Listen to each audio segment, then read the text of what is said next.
الحمد لله وكفى وسلام على عباده الذين اصطفى أما بعد فأعوذ بالله من الشيطان الرجيم بسم الله الرحمن الرحيم ومن أحسن قولا ممن دعا إلى الله وعمل صالحا وقال إنني من المسلمين ولا تستوي الحسنة ولا السيئة ادفع بالتي هي أحسن فإذا الذي بينك وبينه عداوة كأنه ولي حميم وما يلقاها إلا الذين صبروا وما يلقاها إلا ذو حظ عظيم وقال تعالى قل هذه سبيلي أدعو إلى الله على بصيرة أنا ومن اتبعني وسبحان الله وما أنا من المشركين صدق اللہ العظیم. محترم دوست اور بزرگوں، اللہ تعالیٰ کا بے انتہا فضل ہے، اسی کا کرم اور احسان ہے. اس کے دین کی نسبت پر ہونے والی اس مبارک محنت میں اللہ ہی نے ہمیں قدم اٹھانے کی توفیق عطا فرمائی ہے. اللہ تعالیٰ اس کو قبول فرماوے، کیونکہ اصل چیز جو ہے وہ اللہ کے وہاں کی قبولیت ہے. جتنی بھی کوششیں محنتیں ہیں دنیا میں، یا جتنی عبادتیں ہیں، جتنے اعمال ہیں، ان سب کے پیچھے قبولیت ہے. اگر قبول ہو گیا تو کام ہو گیا، اور قبول نہ ہوا تو وہ کیا ہوا بیکار ہو جائے گا. تو دعا بھی کریں کہ اللہ تعالیٰ اس کو قبول فرما لے، اور جہاں اس نے ہمیں قدم اٹھانے کی توفیق دی ہے تو اب ہمارے ذمے ہے کہ ہم قبولیت کے اسباب پیدا کریں گے. ہر کاریگر اپنے کام کو قبول کروانے کے اسباب پیدا کرتا ہے. کوئی چیز بناتا ہے تو اس میں حسن پیدا کرتا ہے تاکہ یہ لوگوں میں قبول ہو جائے. کھانے پینے کی چیزیں ہیں تو اس میں ذوق پیدا کرتا ہے، ذائقہ بناتا ہے اس کا تاکہ لوگوں میں قبول ہو جائے. اپنے بس کی پوری کوشش کرتا ہے اس کی کہ اس میں کوئی نقص نہ رہ جائے، کوئی کمی نہ رہ جائے، اس لیے کہ اس کو پتا ہے کہ کمی رہ جائے گی تو قبول نہیں ہوگا، لوگ ریجیکٹ کر دیں گے، اس کو پسند نہیں کریں گے. پسند نہیں کریں گے، بکے گا نہیں، فائدہ نہیں ہوگا. تو وہ اس کی پوری کوشش کرتا ہے کہ اس میں حسن پیدا کرے، اس میں ذائقہ اچھا بناوے. پھر بھی اگر کوئی کمی رہ جاتی ہے تو معذرت خواہ ہوتا ہے ہر وقت. بھائی صاحب ہو کوئی بات نہیں، اس کو واپس دے دو، آپ یہ دوسرا لے دو، تاکہ کوئی ادھر ادھر کی بات پیدا نہ ہو. ہوتا فوراً قبول کر لیتا ہے. کوئی آدمی آیا گاہک ہوٹلوں میں دیکھتے کھانے کے لیے بیٹھے گا، بھائی کیسا ہے، ذرا سا وہ بولتا ہے اتنے میں تو 2 آدمی آ جاتے ہیں، کوئی بات نہیں بیٹھو آپ لاؤ دے دو. وہ فوراً جو ہے اس کو واپس لے لیتے، دوسرا دے دیتے.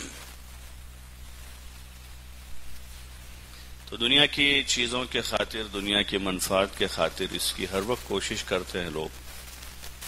تو دنیا کی چیزوں میں، کھانے پینے میں دن بدن جو ہیں نئے نئے ذائقے اور مزین چیزیں روزانہ وجود میں آتی ہیں.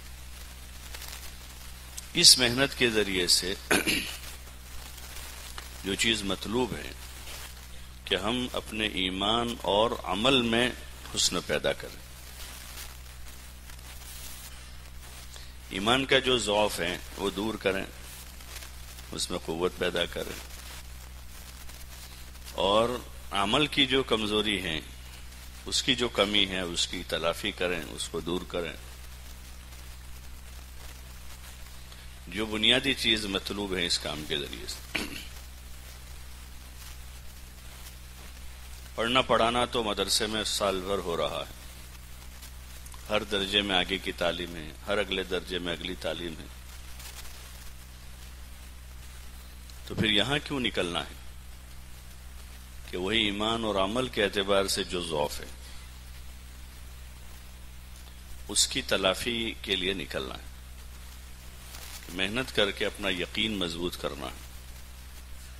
اس لیے یقین پر محنت ہے اور اعمال پر محنت ہے. اس کے لیے بزرگوں نے ایک نظام بنایا ہے. ہر کام کی کوئی طریقہ کوئی ترتیب ہوتی ہے. اس میں بھی ایک طریقہ قائم کیا اس کا کہ کس طرح محنت کی جائے. جو بزرگوں نے قرآن و سنت کی روشنی میں ایک نظام قائم کیا اور نکلنے والوں کو وہ ہدایات دی کہ وہ اپنے اوقات کو ان کاموں میں لگاوے.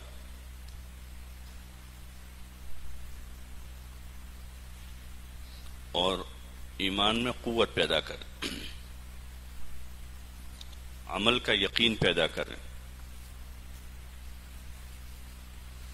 اور دوسروں میں بھی وہ چیز زندہ ہو اس کی محنت کریں. متعدی ہے دعوت متعدی ہے کہ اپنی ذات سے بھی اپنے یقین میں قوت پیدا کرنا، اپنے عمل کو سنوارنا، اعمال کے ذریعے سے زندگی بننے کا یقین پیدا کرنا، اور حضور علیہ الصلاۃ والسلام کے مبارک طریقوں میں کامیابی کا یقین پیدا کرنا. حضرات صحابہ کرام رضوان اللہ تعالی علیہم اجمعین نے یہ بات پیدا کی تھی اپنے اندر.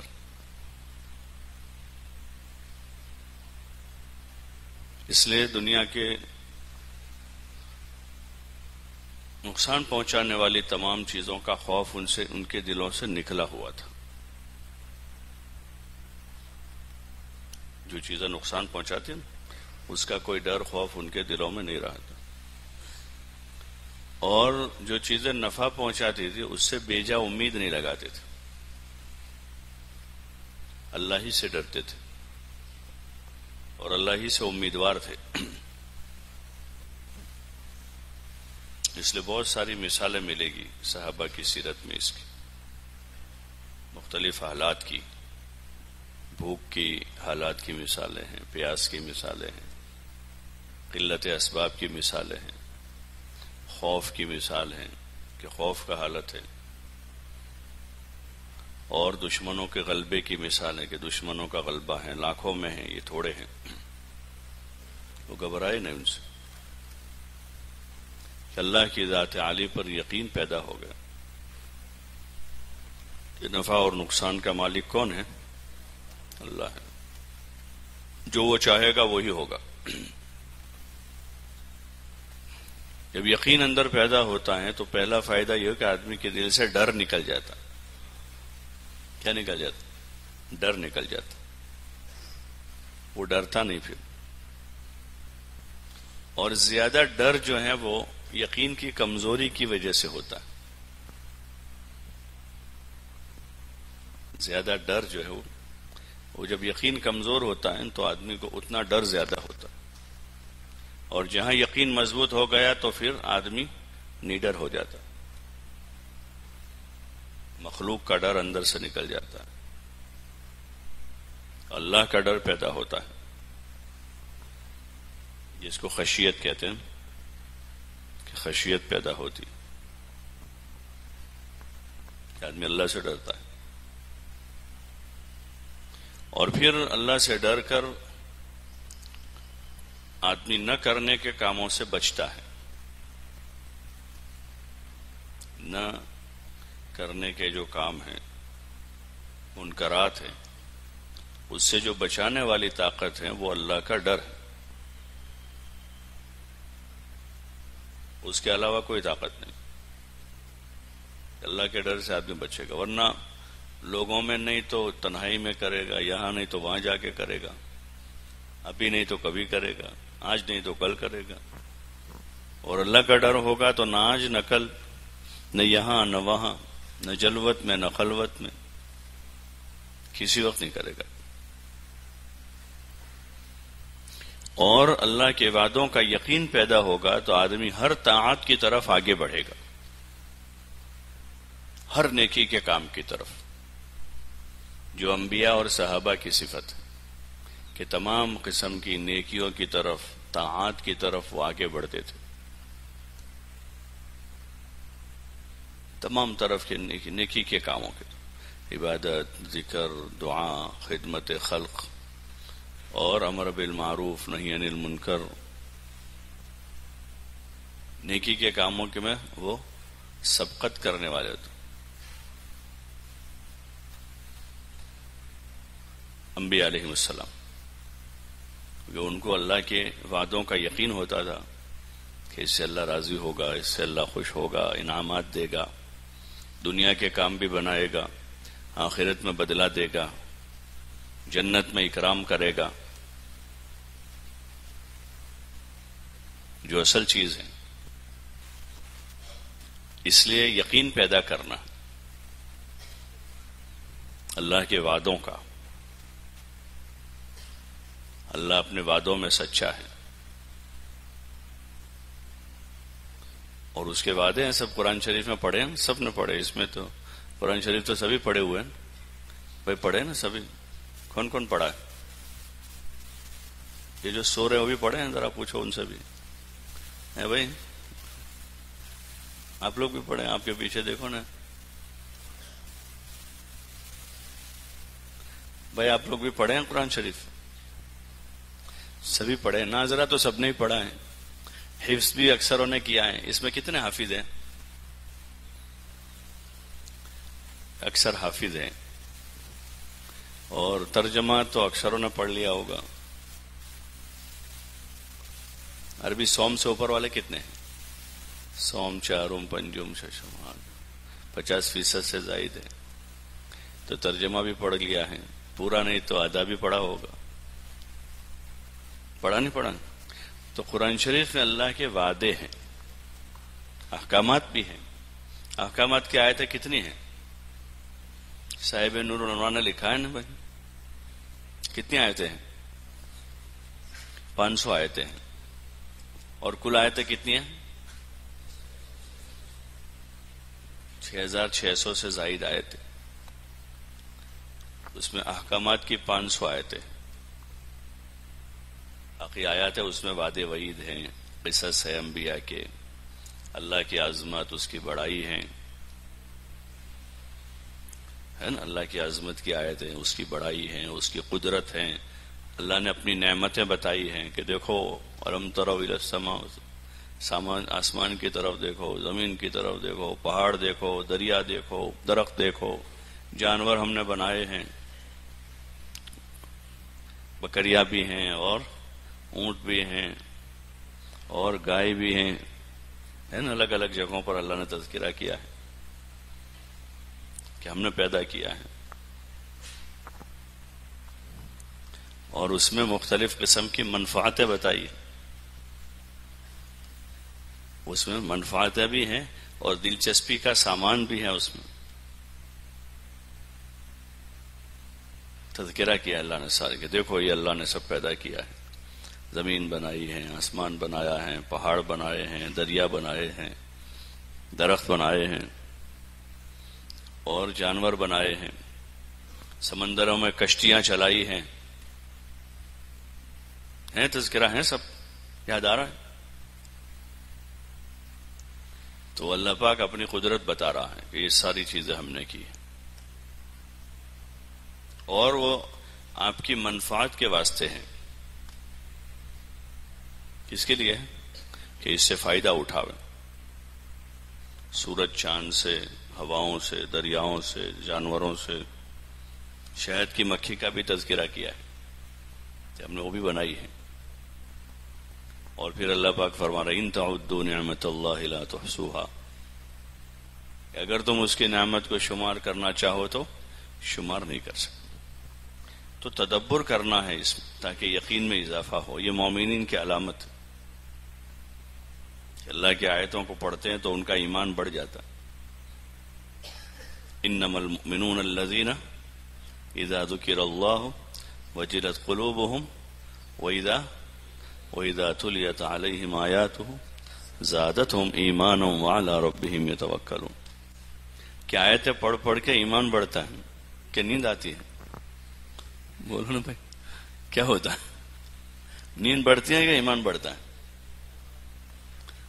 ہاں، اگر تدبر سے پڑھیں گے اس کو تو ایمان بڑھے گا کہ اس کی آیتیں پڑھی جا رہی ہیں، اس میں اللہ کہہ رہا ہے دیکھو ہم نے آسمان بنایا ہے، ہم نے زمین بنائی ہے، ہم نے سمندر بنائے ہیں، ہم نے تمہارے لیے جانور پیدا کیے ہیں،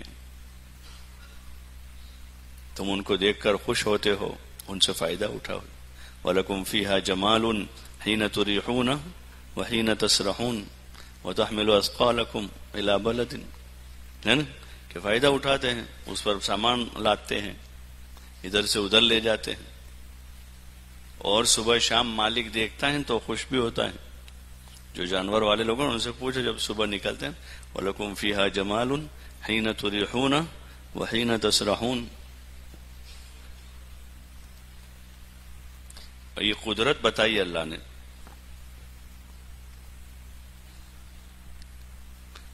تو کیا کرنا ہے؟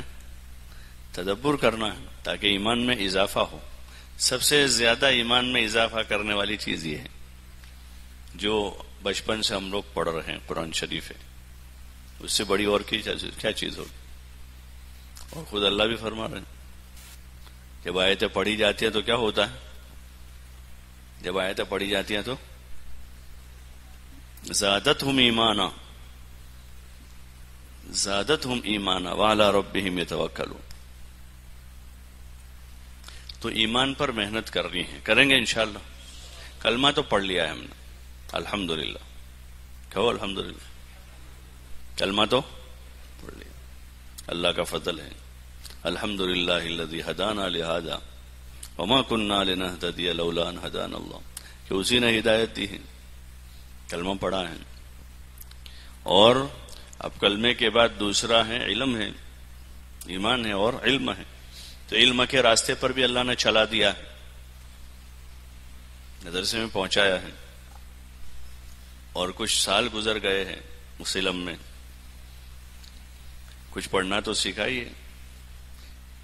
یہ تو جتنا بھی ہوگا کچھ ہی ہے، بہت کچھ باقی ہے، دورہ بھی آدمی کر لے پھر بھی کچھ ہے اور بہت کچھ باقی ہے، تکمیل کے بعد بھی بہت کچھ باقی ہوتا ہے، کیونکہ یہ علم کی کوئی انتہا نہیں، صفت الہی ہے۔ تو نیت کرو انشاءاللہ ایمان پر محنت کریں گے انشاءاللہ، اور یقین مضبوط کریں گے، ہاں جو بنیادی چیز ہے، اور اس کا تعلق بندے اور اللہ کے درمیان کتنا یقین ہے میں چیک نہیں کر سکتا کسی کا، نہ آپ میرا چیک کر سکتے، کوئی مشین ایسی آج تک آئی نہیں۔ خون ٹیسٹ ہو سکتا ہے، پیشاب کا ہو سکتا ہے، شوگر ہو سکتا ہے، پریشر ہو سکتا ہے، لیکن کتنا یقین اندر ہے کوئی کر سکتا ہے؟ اس کا چیک اپ جو ہے نا وہ اللہ کرتا ہے، بندوں کو آزما کے، جس درجے کا آدمی ہوتا ہے اس درجے کی آزمائش کے ساتھ وہ چیک کرتا ہے۔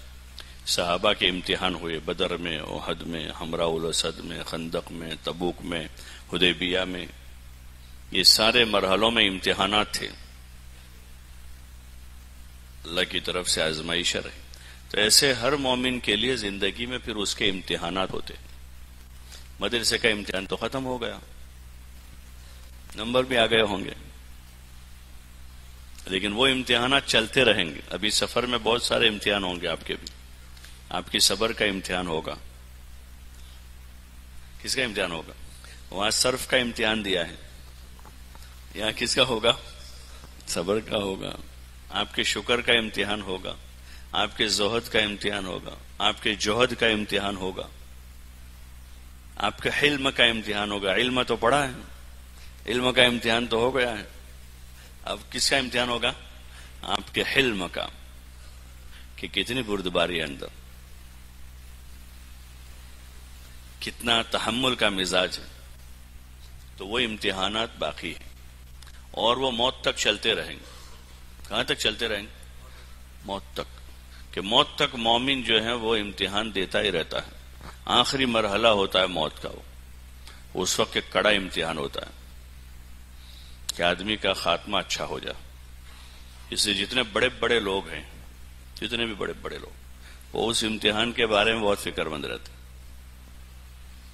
کہ آخری مرحلے کا امتحان جو ہے اس میں پاس ہو جائے۔ اور نتیجہ آئے گا کہاں پر؟ قیامت میں۔ نتیجہ کہاں آئے گا؟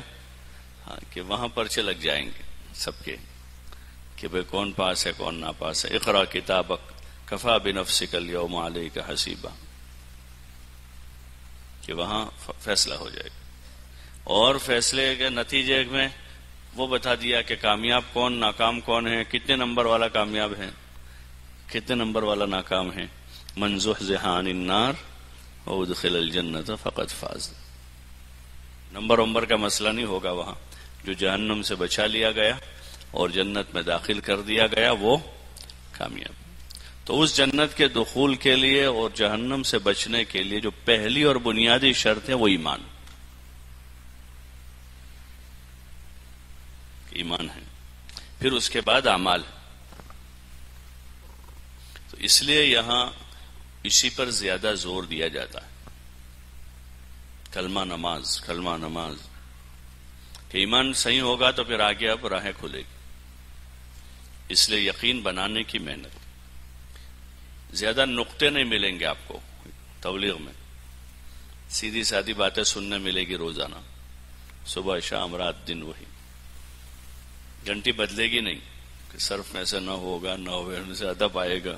ادب آئیں گے تو لطائف آئیں گے، ظرائف آئیں گے، نقطے آئیں گے، قصص آئیں گے، اور پھر منطق کی آئے گی تو اس میں ادھر سے ادھر دماغ تیز کریں گے. یہاں دل تیز کر رہا ہے. کیا کرنا ہے کہ دل میں یقین بڑھانا ہے. اس لیے صبح شام ایمان کو بولنا ہے. کس کو بولنا ہے؟ ایمان. دعوت دینی ہے صبح شام رات دن کہ اللہ کرتا ہے، اللہ کھلاتا ہے، اللہ پالتا ہے. پوری قوت کے ساتھ بولے اس جو حق بات ہے، سچی بات ہے. یہ دنیا کا ایک نمبر کا سچ ہے کہ اللہ کرتا ہے. کیا کرتا ہے؟ کون کرتا ہے؟ اللہ کرتا ہے. ایک نمبر کا سچ ہے کہ کسی سے کچھ نہیں ہوتا، کسی سے کچھ نہیں ہوتا، سب کچھ اللہ کرتا ہے. سب مخلوق ہیں. جو کچھ ہمیں نظر آ رہا ہے یہ ہماری آنکھوں کا دھوکہ ہے. سورج میں سے روشنی آ رہی ہے تو حقیقی روشنی اللہ کی روشنی ہے جو سورج کو اللہ نے دی ہے، وہاں سے آ رہی ہے. اس روشنی کا مالک کون ہے؟ اللہ ہے. ہر چیز کے پیچھے قدرت کار فرما ہے. سورج کے پیچھے بھی، چاند کے پیچھے بھی، زمین پیچھے بھی، آسمان کے پیچھے بھی. اللہ زمین سے آتا ہوا نظر آ رہا، لیکن زمین سے آ رہا ہے. زمین سے آتا تو سب لوگ کھود کے نکالتے رہتے. اگاتا کوئی کھود کے نکال لیتے. کہ زمین میں غلہ ہے غلہ زمین میں؟ بولو نا، ہے زمین میں غلہ ہے؟ زمین میں نہیں، اللہ کے خزانے میں ہے جہاں سے وہ بھیجتا ہے. پانی آسمان میں ہے، پانی آسمان میں، کہ پانی اللہ کے خزانے میں ہے. وہاں سے بادلوں میں اللہ بھیجتا ہے، پھر بادلوں سے برستا ہے. یہ دارالامتحان ہے دنیا. اس لیے لوگوں کا اسی میں امتحان ہے. ایک تو وہ ہیں جو ظاہر پرست لوگ ہیں، جن کی نگاہیں ظاہر کو دیکھ کر فیصلہ کرتی ہیں. تو وہ ہر نفع والی چیز کی عبادت کرتے ہیں، جو چیز فائدہ پہنچائے اس کی پوجا کرتے ہیں. اور ہر نقصان دینے والی چیز سے ڈر کر اس کی عبادت کرتے ہیں، کہ وہ ظاہر پرست لوگ ہیں. یہ اللہ کی قدرت سے ناواقف ہیں، اللہ کی ذات سے بھی ناواقف اور اس کے صفات سے بھی ناواقف. اس لیے محنت کرنی ہمیں. تو سیدھے سادے کلمات روزانہ بولنے ہوں گے صبح شام رات. آپ ادب کے طالب علم ہیں تو آپ کو تھوڑا سا ایسا لگے گا کہ یار یہ تو بہت سیدھا سادہ کلام ہے. بھئی اللہ کرتا ہے، اللہ کھلاتا ہے، اللہ پالتا ہے، وہی سب کچھ کرنے والا ہے، وہی دینے والا ہے، وہی مارنے جلانے والا ہے. وہی باتیں ہوگی صبح شام. تو گھبرا مت جائیو، گھبرانا نہیں ہے، بلکہ اس کو اپنے اندر لانے کی نیت سے خوب بولنا ہے. جتنا زیادہ سے زیادہ موقع ملے بولے. صرف بیان کا شوق نہ رکھے. بیان کا یہ بیان تو شام کو ایک ہوگا روزانہ. آپ 15 آدمی ہیں جماعت میں، ایک روزانہ کریں گے تبھی 15 دن کے بعد نمبر آئے گا. اور اگر آپ دعوت دینے کی مشق کریں گے تو روزانہ آپ چاہے کتنوں کو دعوت دینا چاہتے ہیں، 10 کو، 20 کو، 25 کو، 50 کو، 100 کو. وہ سیکھنا ہے، وہ سیکھنا ہے، دعوت دینا سیکھیں۔ اگر آپ انفرادی دعوت دینا سیکھ گئے اچھے سے، ایک آدمی سے بات کر رہے ہیں، 2 سے بات کر رہے ہیں، 4 سے بات، 10 کو بات کر رہے ہیں، 20 کو بات کر رہے ہیں انفرادی طور پر، تو پھر اب 1,00,000 آدمیوں کے سامنے بھی کھڑا کر دیں گے تو آپ وہ بات کر سکو، وہ بات کر سکو گے۔ تو وہ جو ایک کو کر رہے تھے وہ بات یہاں بھی کرنی، اللہ کے لیے کرنی، بیان کرنے کے لیے نہیں کرنی۔ کس کے لیے کرنی؟ اللہ کو راضی کرنے کے لیے۔ اور نیت اپنی ہی رکھیں گے کہ ہمارے دل میں اللہ کا یقین پیدا ہو، اس لیے ہم بات کر رہے ہیں، یقین بڑھانے کے لیے کر رہے ہیں۔ تو اس لیے ایک محنت ایمان یقین پر ہے، دوسرا اعمال پر محنت۔ اس میں نماز چونکہ بنیادی فریضہ ہے، نماز کو سیکھنا ہے۔ ابھی تو ہم نے نماز کا ظاہر سیکھا ہے، جو قیام، رکوع، سجدہ، قومہ، قاعدہ، جلسہ اور قرات، تسبیح، تکبیر وغیرہ جو کچھ۔ نماز کے اندر جان پیدا کرنی ہے، نماز کے اندر جان پیدا کرنی، ظاہری اعضاء میں خضوع اور دل کے اندر خشوع پیدا کرنا، خضوع والی کہتے ہیں، تو ایسی نماز بنانی ہے۔ تو اس کے لیے نماز کی دعوت بھی دینی ہے، نماز کو تعلیم کے حلقوں میں سننا بھی ہے، اور تنہائی میں مشق کرنی ہے نماز کی، 2 رکعت نماز پڑھ کے مشق کریں اور نماز بنانا ہے۔ بنائیں گے انشاءاللہ؟ کون کون بنائیں گے؟ ہاں، مشق کریں گے روزانہ، قیام کی مشق کریں، رکوع کی مشق کریں، سجدے کی مشق کریں، قاعدے کی مشق کریں گے، یہاں تک کہ پوری نماز کی بہترین مشق کر کے اپنی نماز بنائیں، اعضاء میں خضوع پیدا ہو جائے۔ خالی مسئلہ جان لینے سے خضوع پیدا نہیں ہوتا، اس کی مشق کرنی پڑتی۔ ایک تو ہے کہ عمل کثیر کا مسئلہ تو سب کو پتا ہے، ابھی اس کی تفصیل بتائیں گے کن کن چیزوں کو عمل کثیر کہتے ہیں، لیکن عملاً اگر ہم نماز دیکھیں تو ہم میں سے اکثر اس میں مبتلا ہے۔ کسی کو کوئی عمل کثیر کی عادت ہے، کسی کو کوئی، کسی کو داڑھی سے کھیلنے کی، کسی کو ٹوپی سیدھی کرنے کی، ہوتا نا، کسی کو دامن بار بار ٹھیک کرنے کی عادت ہو کہ قاعدے میں بیٹھے بیٹھے 10 مرتبہ اس کو سیدھا کر دیتے ہیں، ہو جاتا نہیں ہو جاتا اس؟ تو مسئلہ تو پڑا ہے لیکن مشق نہیں ہے، تو مشق کرنی ہے اس دونوں چیزوں کی، کہ اعضاء میں خضوع پیدا ہو اور دل میں خشوع، کہ دل جو ہے نماز کے وقت میں اب جہاں بھی ہو وہاں سے حاضر ہو جائے۔ جیسے آدمی کو اپنی دلچسپی کا سامان ہوتا ہے جس کام میں بھی، تو اس میں آدمی سیکنڈوں میں حاضر ہو جاتا، سیکنڈوں میں، منٹ بھی نہیں لگتا اس کو۔ اور جس کام میں اس کی دلچسپی کا سامان نہیں ہے وہاں آدمی وہاں بیٹھا ہوا سیکنڈوں میں گم ہو جاتا۔ www.attableek.com اب The دیکھو کہ Reviver سبق of میں Iman۔ جس کتاب سے زیادہ دلچسپی ہے، کسی استاد کی بات سے، تقریر سے زیادہ دلچسپی ہوتی ہے، تو آدمی سیکنڈوں میں حاضر ہو جاتا۔ سارے طلبہ باتیں کر رہے تھے یہاں کی وہاں کی، لیکن استاد آ گئے اور جیسے انہوں نے کھول کے شروع کیا تو ایک دم آدمی پورا حاضر، دل دماغ سب یہاں ہے، اور پورا دھیان سے سنتا ہے، سمجھ لیتا ہے اچھی طریقے سے۔ سبق کے بعد اس کو کہے کہ آپ تو وہ پوری تقریر کر دے گا، اتنا اچھا ضبط کر لیتا ہے۔ لیکن دلچسپی نہیں ہے کسی سبق میں آدمی کو، تو پھر آدمی وہاں موجود ہوتے ہوئے بھی وہاں حاضر نہیں ہوتا۔ نماز میں ایسی مشق ہو جاوے کہ جیسے ہم اللہ اکبر کہیں، تکبیر تحریمہ کہہ کر اور ہاتھ باندھ لیں، ختم۔ اب کہاں تھے ہم وہ نہیں، اب کہاں ہیں کہ اللہ کے سامنے کھڑے جو رب العالمین ہے۔ سورہ فاتحہ پڑھیں گے فوراً تدبر شروع ہو جائے گا آیتوں میں، جسم بھی حاضر ہوگا، دل بھی حاضر ہو جائے گا۔ تو یہ مشق کرنی ہے جماعت میں، اس کے لیے تبلیغ ہے۔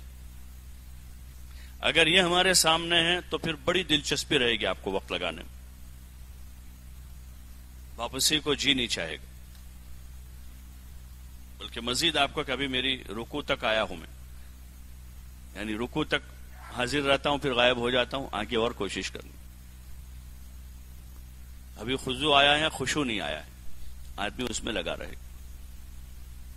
یقین کہتے ہیں ایسا لگے گا کبھی میں کمزور ہوں، ابھی میرا یقین بنا نہیں، ابھی نہیں بنا، ابھی نہیں بنا، ابھی نہیں بنا، ابھی تعلق پیدا نہیں ہوا. اور آپ کو دلچسپی کا سامان رہے گا، عملوں میں جی لگے گا. اور اگر یہ چیزیں سامنے نہیں جو اصل ہے تبلیغ میں، تو پھر اکتاہٹ ہوگی کہ یار کچھ سیکھنے کا تو ہے نہیں. کیونکہ آپ تو یہاں روزانہ صرف کی گھنٹی سے شروع ہوتا ہے، پھر نحو کی گھنٹی ہوتی ہے، پھر ادب کی گھنٹی آتی ہے، پھر بلاغت کی آتی ہے، پھر فقہ، پھر تفسیر، پھر حدیث، اور پھر 7-8 الگ الگ استاد ہیں. ہر استاد کا ایک ذوق ہے، ان کا ایک انداز ہے، ایک اسلوب ہے. تو آپ کو اکتاہٹ ہوگی. تو اس لیے مقصد سامنے رہے کہ مقصد یہاں یہ ہے. جیسے کتابت کی گھنٹی میں مقصد جو ہے نا، اس میں کوئی نیا نیا سننا مقصد نہیں ہوتا. کتابت کی گھنٹی میں کہ بھائی نقطے آئیں گے، بیان ہوں گے، اور روایات بیان ہوگی، اور اس میں پھر اس کی تشریح آئے گی سامنے. بلکہ یہاں تو شوشہ ٹھیک کرنے کے ہیں. کیا کرنے کا ہے؟ شوشہ ٹھیک کرنے. ایک ہی آواز آئے گی کاتب صاحب کی، یہ شوشہ ادھر لے جاؤ، اس کو ادھر کرو، یہی آواز آتی ہے. لیکن جس کو دلچسپی ہے وہ 2 سال اس کے لیے لگا دیتا ہے کتابت کے لیے. تجوید کی گھنٹی میں وہی بات آتی ہے، بھائی یہاں غنہ کرو، یہاں اخفا کرو، یہاں اظہار کرو. لیکن آدمی کے ذہن میں اپنا مقصد ہے کہ مجھے تجوید ٹھیک کرنی، تو آدمی باوجود مشقت کے اس میں لگا رہتا. ایسے یہاں تبلیغ میں کیا کرنا ہے؟ گھومنا پھرنا مقصد نہیں. گھومنا پھرنا مقصد نہیں کہ بھئی یہاں آئے تب وہاں جاویں، وہاں کیوں آ گئے، یہاں کیوں نہیں گئے. ایسا بھی نہیں. کہ مقصد ہمارا یہ ہے کہ ہم یقین مضبوط کرنے کے لیے نکلے، کہ ہمارا یقین مضبوط ہو جائے اور عمل میں قوت پیدا ہو، جو ضعف ہیں وہ دور ہو جائے. اس میں نماز سے شروعات ہوتی ہے کہ نماز بنانی ہے. تیسری محنت ہے علم کا شوق پیدا کرنا ہے. ابھی جو شوق ہے ہمارا وہ ایک درجے کا ہے، اسی وجہ سے مدرسے میں پڑھے ہیں، نہ ہوتا تو گھر چلے جاتے. یہی بات ہے نا، شوق سے تو پڑھ رہے ہیں. بچے تو اب ہے نہیں کہ زبردستی کوئی ہم کو پڑھاوے، زبردستی کوئی رکھے. اب کسی کی طاقت ہے ہم کو زبردستی رکھے مدرسے؟ سارے راستے دیکھے ہیں. مدرسے سے نکلنے کے بھی راستے معلوم ہیں، گھر جانے کے بھی معلوم ہیں. تو شوق ہے تبھی تو ہیں.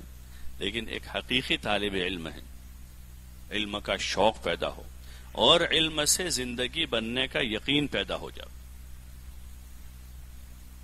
اور جو علم پڑھ رہے ہیں ہم، وہ علم زندگی میں آ جاوے. یہی ذکر ہے کہ جو پڑھ رہے ہیں وہ زندگی میں آ جاوے، اس کی مشق کریں گے. اور چوتھی محنت اخلاق پر محنت ہے. ہاں، جو پہلو ہمارا بہت کمزور ہے، اور پہلو میں بھی جو ضعف ہے وہ تو ہم سب جانتے ہیں، لیکن یہ پہلو بھی کیسا ہے؟ اخلاقی پہلو بھی کمزور ہے. یہ ایک عمومی مرض ہے. دینی اعتبار سے جو اوصاف ہے اس میں ضعف عام ہے، تو اخلاق والا پہلو بھی کیسا ہے؟ بولو نا بھائی، کہ اس میں بھی ضعف ہے. تو اس کو بھی ٹھیک کرنا ہے. اخلاق والا پہلو ہمارا مضبوط ہو جائے کہ ہر ایک کے ساتھ، ہر مسلمان کے دل میں ایمان ہے، تو اس کے ایمان کی وجہ سے اس کا اکرام کرنے والے بن جائے. یہ مقصد ہے چوتھے نمبر کا. اکرام مسلم جو ہے کہ ہر ایمان والے کا ایمان کی وجہ سے اکرام کرنے والے بن جائے. تو اس پر محنت کریں گے. اور پانچویں محنت ہے اخلاص پر، جس کی اہمیت اور زیادہ ہے. کہ آدمی نے سارے عمل بنا لیے، نماز بھی بنائی ہے اور اخلاق بھی ٹھیک کیے ہیں، لیکن اخلاص نہیں ہے. تو اس کی مثال ایسی ہے کہ جیسے پھل مکمل ہے. پہلے پھل چھوٹا ہوتا ہے، پھر ہوتا بڑا مکمل ہوگا، کہ آم ہے مکمل ہوگا، اتنا بڑی سائز ہو گئی، اور رنگ بھی بہت اچھا ہو گیا اس کا، دور سے دل لبھاتا ہے، لیکن کھٹا ہے. کیسا ہے بولو نا؟ کوئی پسند کرے گا اس کی سائز دیکھ کر آدمی ایک طرف متوجہ تو ہوگا، اس کی طرف رنگ دیکھ کر اس کی طرف کشش ہوگی، اٹھا بھی لے گا آدمی، پکڑ بھی لے گا، لیکن جیسے منہ میں رکھے گا تو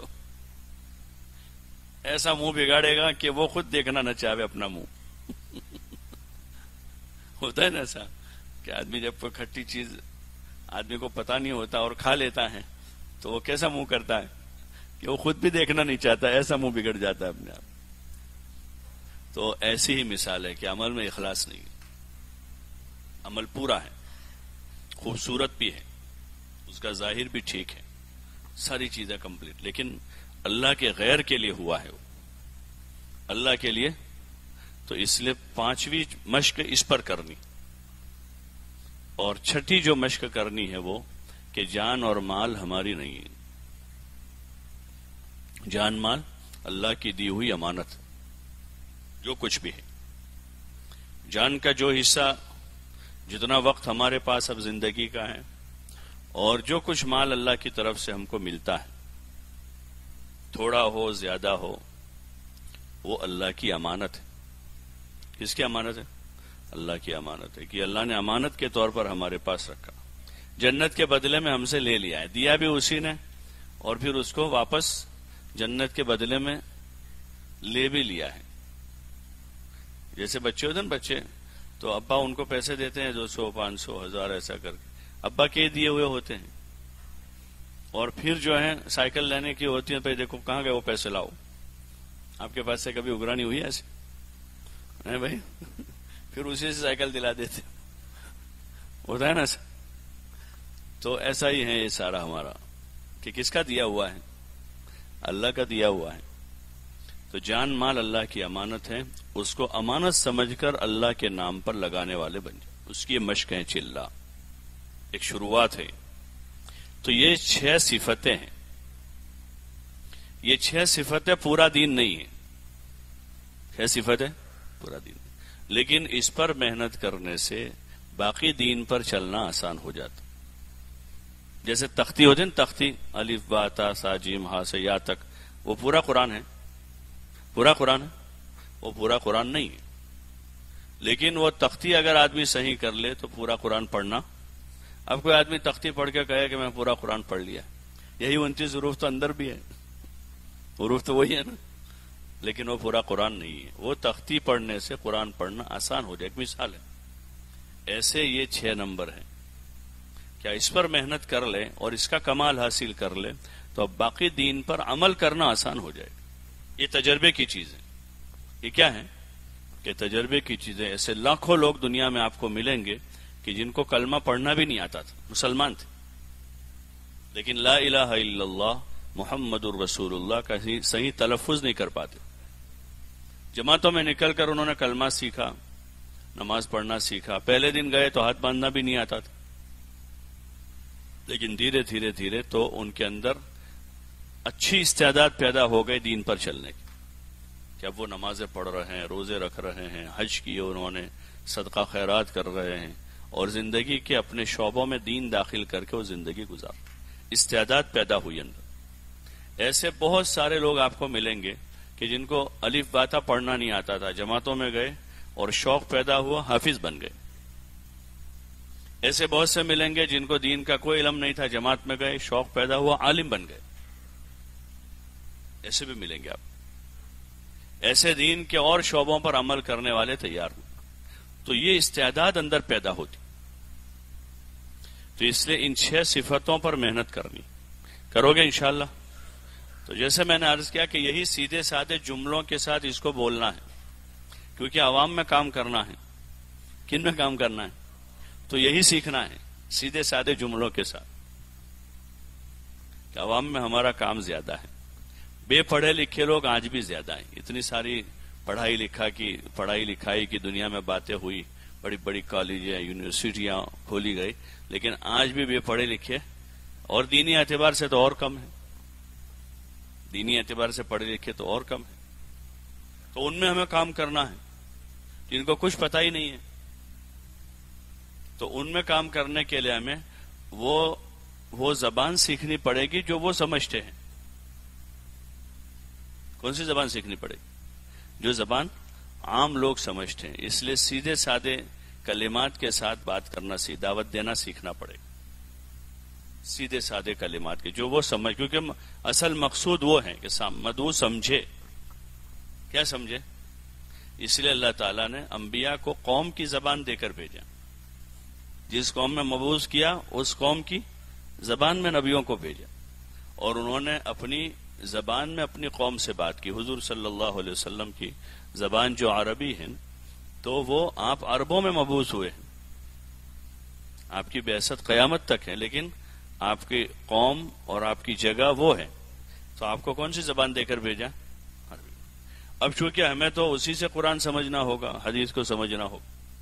مدرسے میں تو اس کے سارے علوم فنون پڑھائے جائیں گے، صرف نحو اور ساری چیزیں پڑھائی جائے گی، بلاغت بھی پڑھائی جائے تاکہ ہم صحیح طور پر قرآن کو سمجھ سکیں.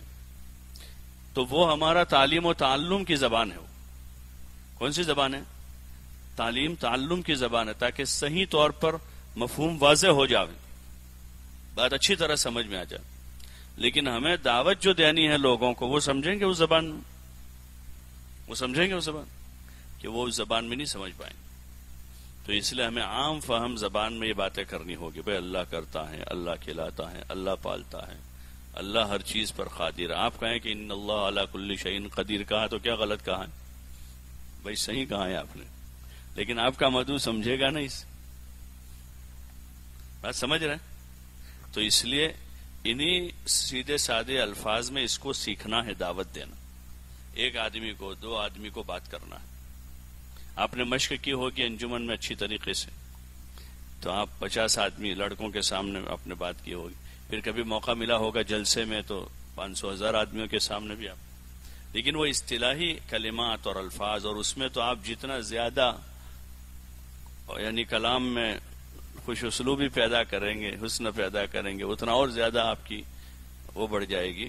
لیکن ایک آدمی دو آدمیوں کو سمجھانے کے لیے آپ کو نیچے آنا پڑے گا. کہاں آنا پڑے گا؟ تو اس لیے دعوت دینی ہے. دعوت دو گے انشاءاللہ؟ دعوت 5 گشتوں کے راستے سے ہوتی ہے. دعوت اصل دعوت ہے، جو اصل چیز. اب طریقہ ہے یہ اس کا. طریقے میں ایک تو نکلنا ہے باہر جا کے، کیونکہ باہر نکلنا اس لیے کہ دور دراز بھی لوگ آباد ہیں مسلمان. ہر آدمی یہ کہے کہ میں دعوت دوں اپنے ہی ماحول میں، تو سارے آدمی یہاں رہیں گے تو جہاں ہیں وہاں ہوں گے، جہاں نہیں وہاں کچھ بھی نہیں ہوگا، ہے نہیں. اور حضور علیہ السلام رحمت اللہ للعالمین بنائے گئے. آپ کی بعثت جو ہے عام ہے، تو آپ نے بھی خود بھی سفر کیے، صحابہ کو بھی سفر کروائے. حیات الصحابہ کو پڑھنی چاہیے. مولانا یوسف صاحب رحمۃ اللہ علیہ فرماتے تھے کہ مجھے جو کچھ کہنا تھا میں نے اس کتاب میں کہہ دیا. اس کو پڑھنا چاہیے. اس کے ابواب جو ہے نا، ابواب ہیں، ابواب کی ترتیب پر کتاب کو لکھا ہے انہوں نے. تو اس میں انہوں نے باب باندھے ہیں اور باب کے تحت پھر احادیث اور آثار لائے ہیں. تو اس کو پڑھنا چاہیے. تو یہ سفر نفر جو ہے وہ اس ضرورت کے لیے ہے. آپ کو مدرسے سے سیدھے نکال دیا گیا بھائی چلے میں جاؤ، تو وہ ایک ضرورت کے خاطر ہے. یہ بھی ہو سکتا آپ اپنے گھر جا کر آپ کے محلے کی بستی کی مسجدوں میں 2 دن لگا دیتے. ایک ضرورت کے خاطر نکالا. یہ بھی ویسے ہی نہیں نکالا گیا آپ، اور ایک مشق ہو رہی اس میں بھی نکلنے کی اور دور دراز تک پہنچنے کی. اس لیے کہ حضور علیہ السلام رحمت للعالمین ہے، خاتم النبیین ہے. آپ کے بعد کوئی نبی نہیں ہے.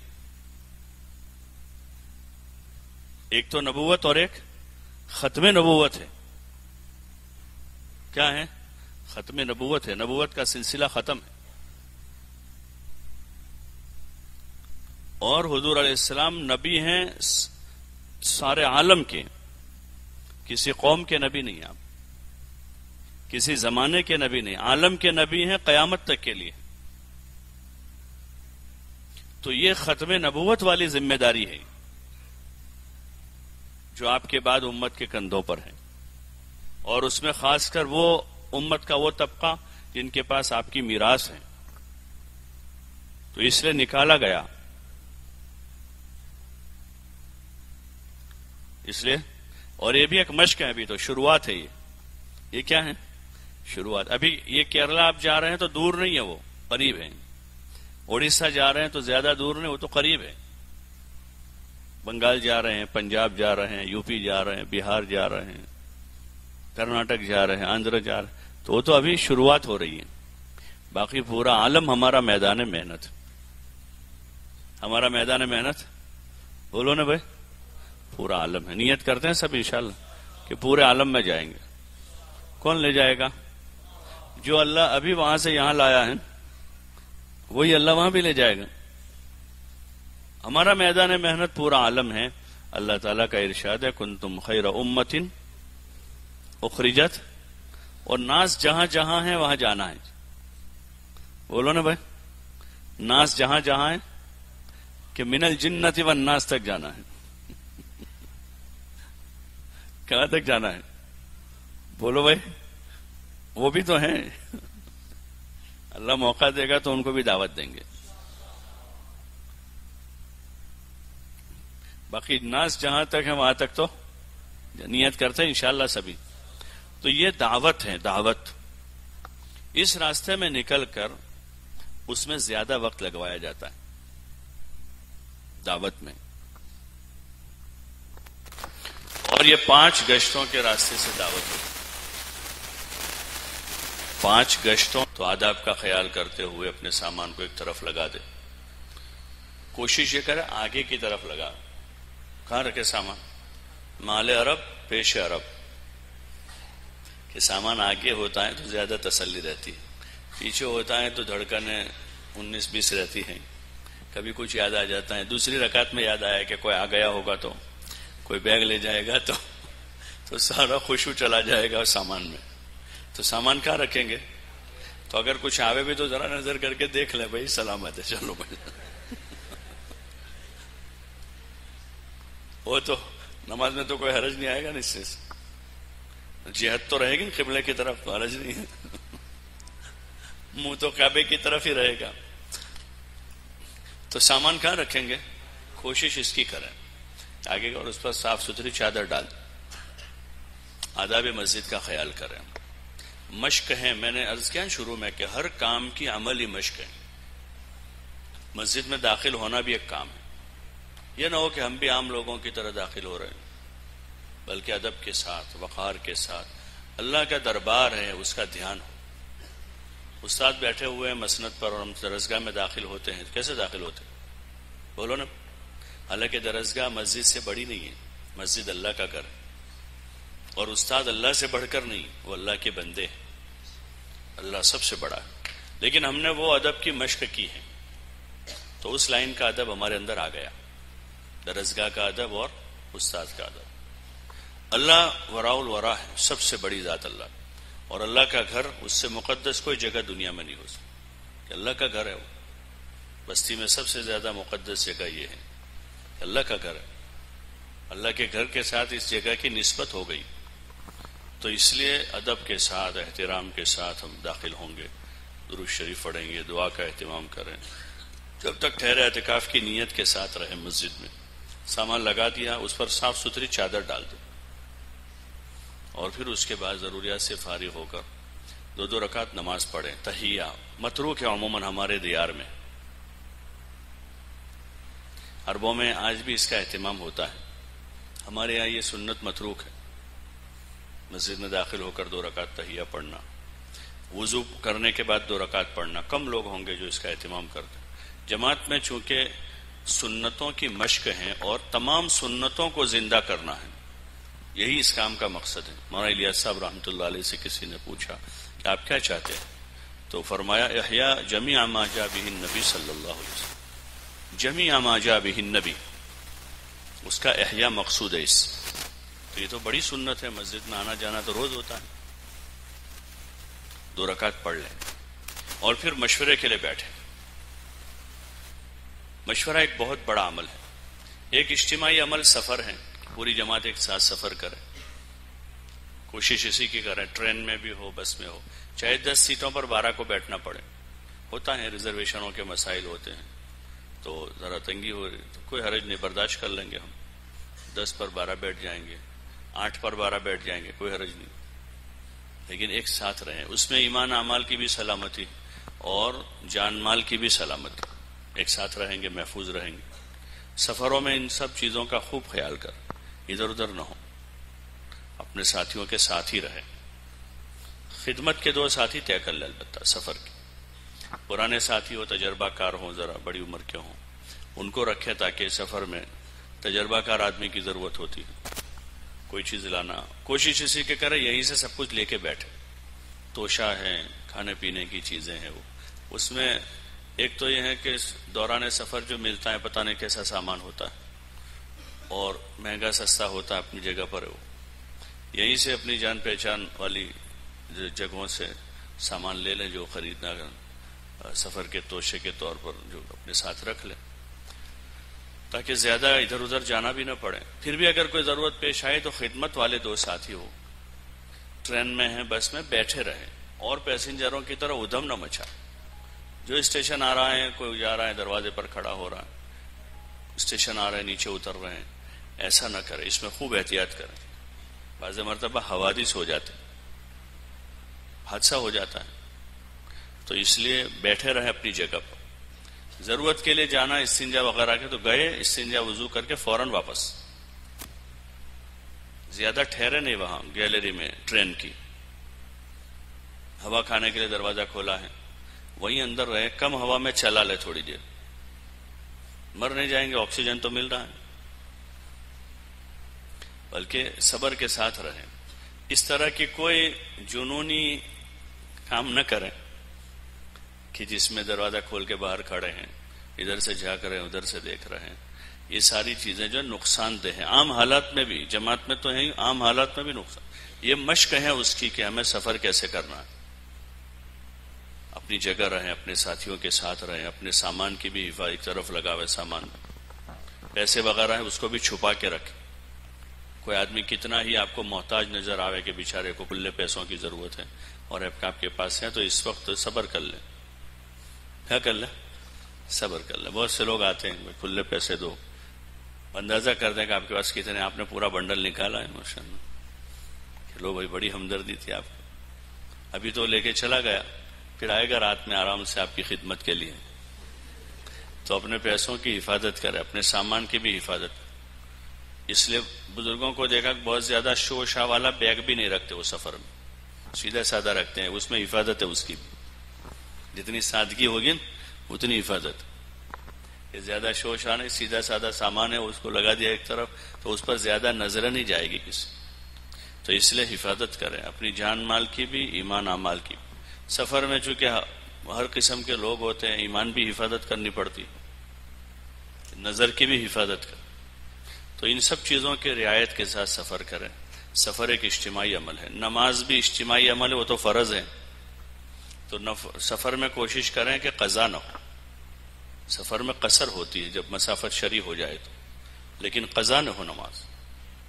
اب سفر کے حالات ہے تو اس طرح کی نماز ہو جاتی ہے، پورے ساتھ میں جماعت نہیں کر سکتے، کوئی حرج نہیں، 2 آدمی جماعت کر لیں۔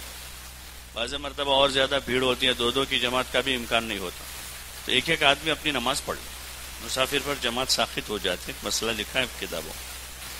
کوشش تو ہم کریں گے پوری کے بعد جماعت پڑھیں ہم سفر میں، لیکن جب اس طرح کی صورتحال ہو کہ جماعت پڑھنے کی گنجائش نہیں ہے تو پھر یہ تفقع ہے آدمی کا کہ پھر نماز پڑھ لیں اپنی نماز۔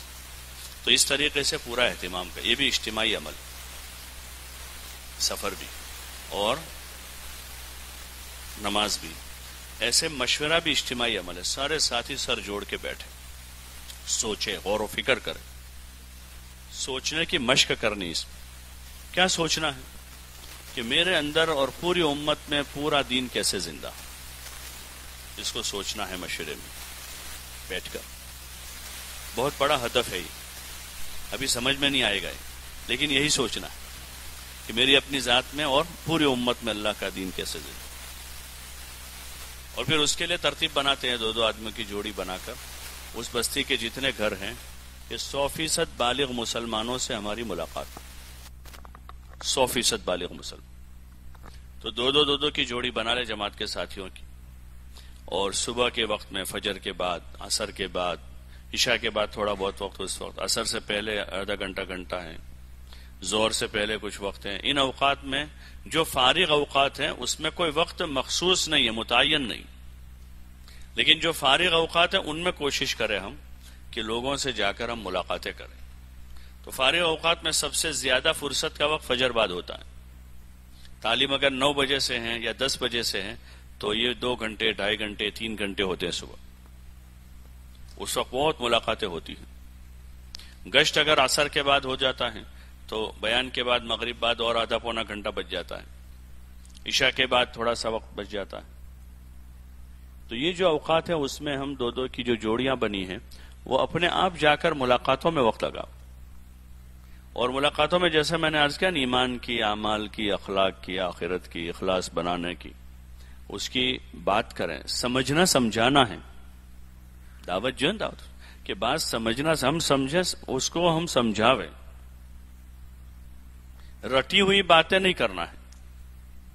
اب سامنے والا آدمی کس نوعیت کا ہے اس کو دیکھ کر، اس کا مزاج پہچان کر، اس کی سمجھ کا معیار جان کر، وہ چیز کتاب میں لکھی ہوئی نہیں کہ اس کی سمجھ کا معیار کیا ہے، کہ اس کا کوئی کہ کسان آدمی کی سمجھ کا یہ معیار ہے، کاشتکار کا یہ ہے، جوان کا یہ ہے. وہ عملی چیز ہے، تجربے کی چیز ہے. جب آپ چلو گے پھرو گے ملاقاتوں میں جاؤ گے تو اس کا اندازہ ہوتا جائے گا. تجربے کی چیز ہے. تو ان سے بات کرنا، سمجھنا، سمجھانا، ایمان، اعمال، آخرت، یہ ملاقاتوں میں یہ کام ہے. اور پھر ان کو بھی جماعت میں نکلنے کے لیے تیار کرنا، اس مقصد کے خاطر نکلنا. دونوں چیزیں سمجھانی. نکلنا نکلنے کے لیے نہیں ہے، نکلنے کے لیے نہیں، نکلنا ہے اس مقصد کے خاطر، دین سیکھنے کے لیے اور دوسروں میں دین زندہ ہو اس کی محنت کے لیے. یہ دو پہلو ہے اس. یہ بات ہمیں بھی سمجھنی کہ ہم نکلنا ہمارا یہ نکلنے کے لیے نہیں ہے. اگر نکلنے کے لیے تو بے مقصد ہے. ہمارا نکلنا دین سیکھنے سکھانے کے خاطر اور دین سیکھنے سکھانے کے خاطر دوسروں کو تیار کرنے کے لیے نکلنا. دو چیزیں، دین سیکھنا سکھانا مقصد ہے اور دوسرا دین سیکھنے سکھانے کے خاطر دوسروں کو نکالنا بھی مقصد ہے. صرف نکلنا مقصد نہیں. مولانا یوسف صاحب رحمۃ اللہ علیہ فرماتے تھے کہ اپنے اندر قوت استنفار بڑھاؤ. یعنی یہ دوسری والی چیز. پہلی والی چیز کون سی ہے؟ پہلا مقصد کیا ہے؟ دین کا سیکھنا سکھانا. اور دوسری چیز کیا ہے؟ کہ دوسرے لوگ بھی دین کے سیکھنے سکھانے کے خاطر نکلے، اس کی محنت اس کے لیے نکالنا. تو اسی نیت کے ساتھ لوگوں کو پھر تیار کریں گے. جہاں جائے وہاں اپنے مشورے سے طے کریں گے کہ اس مسجد سے ہمیں نقد جماعت بنانی ہے 4 مہینے کی. کتنے مہینے کی؟ ذرا زور سے بولو نا.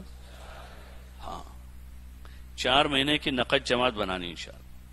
اب آپ کی جیسی نیت پھر اللہ کی مدد نیت کے بقدر آتی ہے. بعض عام ساتھیوں کی جماعتیں ہوتی ہیں لیکن ان کی نیت اچھی ہو جائے تو اللہ تعالیٰ ان کی محنت سے جماعتیں بنا. بھی ہم لوگ راجستھان کے اجتماع میں گئے تھے، کل ہی وہاں سے واپسی ہوئی تو وہاں سابرکاٹھا ضلع کی کچھ جماعتیں کام کر رہی تھی تو انہوں نے وہاں سے 20 جماعتیں چلے کی بنائی. کتنی جماعت؟ 20 جماعت. ایک جماعت وہاں آسام میں کام کر رہی، پرسوں ان کا فون آیا تھا، بھاؤنگر ضلع کی جماعت. تو انہوں نے ابھی ایک چلہ ان کا پورا ہو رہا ہے، 6 جماعتیں چلے کی بنائی اور ایک 4 مہینے کی بنائی. اور سب نوجوان ساتھی ہیں، اس میں کوئی حافظ عالم نہیں ہے، عام ساتھی ہے سب. انہوں نے نیت کی، محنت کی. نیت بھی مضبوط کرنی پڑتی اور محنت بھی جان کھپانے والی کرنی پڑتی.